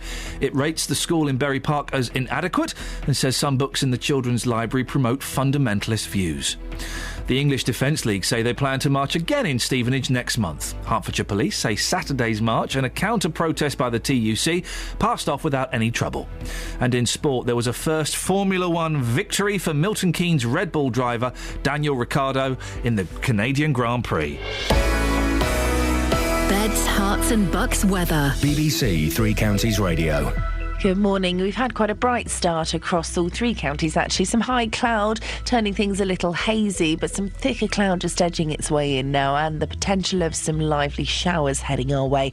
1 or 2 thunderstorms likely as we head through the afternoon. The Met Office has issued a yellow weather warning for these heavy thundery downpours. Hail, thunder, lightning, gusty winds involved, and between them we should actually see some sunshine, but that warning isn't in place until midday. That's when we're likely to see the heaviest of the downpours. Not to say we're not going to get any this morning, as that is highly likely as well, but they'll be their liveliest as we head through the afternoon. The warning, like I said, valid from noon until 8 o'clock this evening. Maximum temperature, though, still feeling warm today. We're looking at around 24 Celsius if we get any breaks in the sunshine this afternoon. Showers overnight continue, again still thundery, but eventually they'll dry out. We'll get some clear spells which could lead to some mist and fog patches. Minimum temperature 13 Celsius. That mist and fog will clear quite quickly, and it is a largely dry day. Some sunny spells, some warm sunny spells, but it's not going to feel quite as muggy as it has done. The maximum temperature 23 Celsius, but it will feel that little bit fresher. Not to say we're not getting any showers tomorrow either. They could develop as the cloud bubbles up tomorrow afternoon. They're just not going to be quite as dramatic as this afternoon shower. That's your forecast. I used to have such a crush on Ricky Lake, even when she was big. Roberto Perroni. Gardeners wanting to rid their spring flower beds of snails can ditch the beer traps and eggshells and instead develop a strong throwing arm instead. Weekdays from 3. I don't think there's any ethical dilemma about throwing them as opposed to killing them. It's clearly better to throw them. Hertfordshire Police are warning drivers to take extra precautions with their vehicles following a rise in the number of cars stolen using specialised hacking equipment. 2/3 of teachers say poor writing has prevented them giving the marks a student truly deserves. Roberto Perroni. I do the animal stories. I also do the space stories, apparently. Weekdays from 3 on BBC Three Counties Radio. Right, listen, we need to... it's been a great day for news. Hang on a second. Apart from the missing kids and all that. But the musical news, it's been a great day, hasn't it, for musical news? Let's celebrate the fact with this. What the hell is this? Hang on, that's not the Kinks. That's supposed to be the Kinks. How on earth did that get? I'm trying. No, don't call me a muppet. What are you doing? I'm doing this. Press stop and press play again. I've put the right one in. You messed up, you muppet.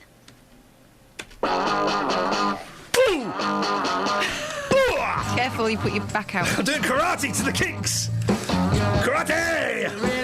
The Kinks are getting back together, kids. And it's got him going. Yeah! I like this one. Keep whacking them in, Kels.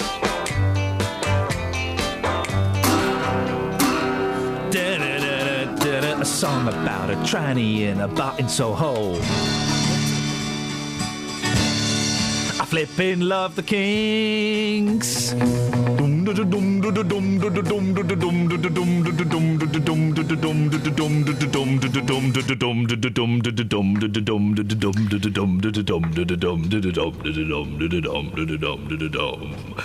Terry meets Julie.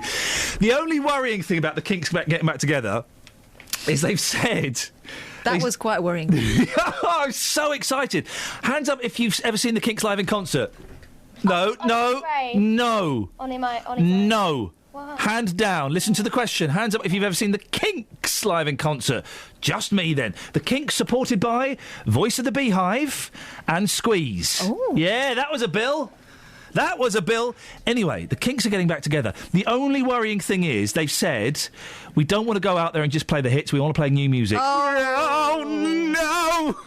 I don't want you to record a disappointing new album and just play that. Play the hits, play the hits. Play the hits, Ben. Yeah, play the hits. Are you excited? Do you like the Kinks? They're all right. I sort of recognise some of those tracks. Give me your top 3 bands or musical artists. Top 3 bands or musical artists. Bare Naked Ladies. Oh, would be up there. They're probably my favourite. I've seen them live far too many times. How many times have you seen them live? Ooh, four times. I've seen them twice. They're awesome. They played a song for me in a concert once. What? They said, we just did an interview with an awesome guy called Iain, and he requested this song, Popcorn. Unbelievable. It was amazing, man. Okay, so that's number... Yeah, go on, give us another one. You put me on the spot. Simon and Garfunkel, probably. Oh, okay, yeah. And one more. Shakademus and Pliers? You're going to think I'm really sad for this one, but I really like Nizloppy. Do you remember them? They did the JCB song. My dad's got nunchuckers like Bruce That's Lee. the one. Their other songs are good as well, though, but no one's really heard of them. Are they still together? I believe so, yeah. Okay, well, listen, we should explain. You are this week's Matt, who was last week's Justin. That's yeah. You've been out talking about the Kinks, have you? I have. I've been pounding the streets of Luton, asking people whether they're excited. Steady. I've just been asking if they're excited about the Kinks and how they're feeling about it. They better be, otherwise they're banned from listening to this show. The Kinks, yeah, they're getting back together. Oh, wow. Yeah. That's great news, isn't it? Is it? Are you a big fan? So. Well, not a big fan, but yeah, I went to see the musical. Oh, the musical. There's a musical? I didn't know that. Yeah, there's a musical just in Hampstead at the moment, but it'll be in the West End shortly, I think, right. about the Kinks. About the Kinks? Is it about the two brothers getting a big fight? They're like the original Oasis, aren't they? They really are, yeah, fighting siblings. That's it. Yeah, definitely. But you're happy they're getting back together? I think so, yeah. Although it's always a little bit sad, isn't it? When these bands get back together after so long. Do you not think it's... Probably financial at the end of the day, isn't it? After about 18 years back together, are you happy about that? Don't really know about that. Don't know about the Kinks? No, not a big fan. No, Waterloo Sunset, was that them? I've heard of some. Ray Davies. You really got me. They did that one. All day and all the night? If you say so. Okay, never mind. Sorry, mate. No, it's just Kinks. They're getting back together. Kind of classic British band. Are you happy about that? Sure, why not? Yeah? Are you a big fan of the Kinks? Not really, no. No? But is it good that these bands are getting back together? And I'm a fan of older sort of music, more sort of older metal, but it's fun. I can see older metal. There's a bit of a kind of... You've got the beard and the whole metal thing going on, but you're in a bit of a suit. You're looking quite smart. Caught. Oh. In a good way. Oh, right, that's all right. In a good way, I'm doing my service. So, okay, fair enough. Yeah. Well, best of luck. Otherwise, it'd be a maiden shirt rocking up here today. Thanks very much. No worries. I'm asking about the Kinks for BBC Three Counties. They're getting back together. Are you happy about it? I don't really know them very well, so... They did All Day and All Night. Yeah, I know, vaguely know some of their songs. Yeah, not a big fan of that era, are they? Yeah, no, I don't know that one. Okay, never mind. Thank you very much. The Kinks are getting back together. They're going to reform for the first time and play together after 18 years apart. Are you happy about it? Not personally, I'm sure someone is, though. Yeah? Are you not a big fan of their work? Big fan of some of their numbers, but not a big fan. Like the music, but that's about it. Ben, it says in my system here that I have another Vox. Yeah, you got Billy bonus. It's a special day, so I thought I'd do one extra for you. All right, well, Ben, stay there, because I want to squeeze Nicola in first of all. Nicola is in Langford. Morning, Nicola. Morning. Squeeze me in. Yeah, I'm going to squeeze you in, Nicola. I'm worried about Ben's Billy bonus, as I think we should all be worried in this day and age. We're talking about turbines. You live near a turbine, is that right? Live near 9. Oh, blimey. 9. Yeah. And what's that like? Yeah. It's absolutely no problem. Oh, really. I thought you're getting ready for a right royal rollicking of them. No, I haven't got my ramp hat on. Loads of people in Langford. We had the Stop the Langford Wind Farm and conspiracy theories and all sorts of stuff. They've gone up. I have actually stood underneath them and not heard a sound. We've never heard a noise from them. It's not affected any wildlife. They actually look quite sort of ethereally beautiful, sort of, in the November mist in the morning.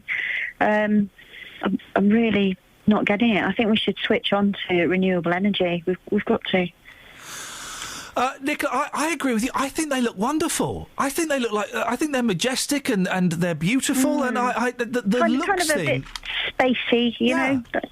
But no, I think. Well, I think they're missing a trick by perhaps not giving some subsidy to the village or wherever they put them. Yes. I think if they sort of 10% off your council tax or something like that, I think they'd get a win instantly. Nicola, and I think the more that go up, the better. Nicola, thank you very much indeed. An excellent point. It's funny how the tide has changed, turned. The tide has turned. The changing of the guard on wind turbines. Now, Ben, what's your Billy bonus? It's just a special one just for you. Oh, blimey. Dare I? Yeah, dare. Here we go. Hey, excuse me, I'm from Three Counties. I'm just asking how you're celebrating today. Sorry? It's Ian's birthday today. How are you going to celebrate it? I didn't know that, sorry. You didn't know it? No, sorry. Well, do you want to wish him a happy birthday anyway? I'm sorry, I'm a bit late for work. I'm sorry. Okay, thank you very much. How am I celebrating? What am I celebrating? Ian's birthday. Ian's birthday? I don't know who Ian is. Is Ian Lee? No. No? Do you want to say happy birthday to him anyway? Well, who is he? He presents our breakfast programme. All right, well, happy birthday, Ian. Excuse me, chaps. I'm from Three Counties Radio. I couldn't ask you very quickly. How are you celebrating today? I'm going to work. You're going to work? Yeah. Well, it's Ian's birthday today, so is that a good celebration, do you reckon? Well, got to work to earn a living, haven't we? Absolutely. Do you want to wish him a happy birthday, maybe? Wish him happy birthday, yeah. I'm just out here talking to people, asking how they're celebrating today, because it's a pretty special day, isn't it? I have no idea. It's Monday today, and I've got a coffee because it's Monday, and I'm like, Well, it's Ian's birthday today as well. Who's Ian? Ian Lee. He's our breakfast presenter. Oh, okay. Sorry, I'm new to town, so really? You have to excuse my ignorance. Don't have to excuse anything, love. Seeing as you're here, do you want to wish Ian a happy birthday, maybe? Happy birthday, Ian, yeah. I hope you have a good day. Yeah. I don't even know what today is. Today is Ian's birthday. Who's Ian? Ian Lee's our breakfast presenter. Oh, right. Yeah? Do you want to wish him a happy birthday? Happy birthday. Lovely. Do you want to sing it? No, thank you. No, that's right. Celebrating what? It's Ian's birthday.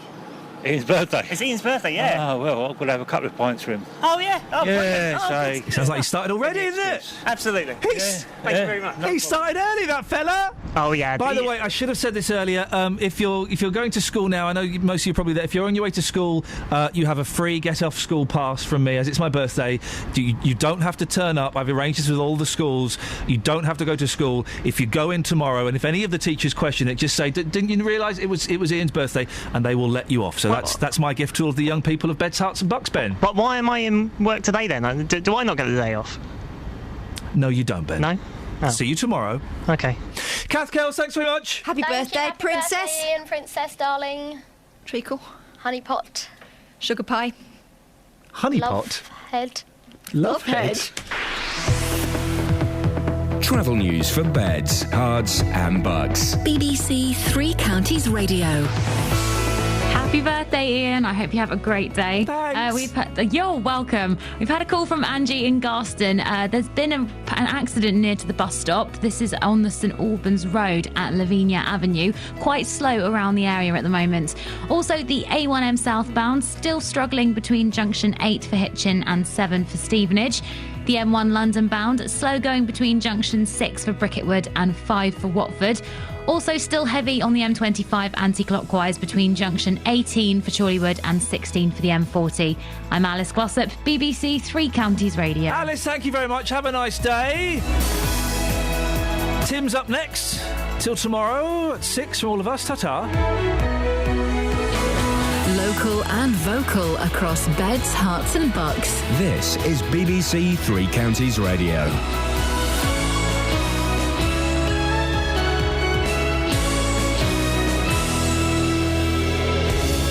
Yes, good morning to you. It's the JVS show. Tim Wheeler standing in for Jonathan Vernon Smith at 9.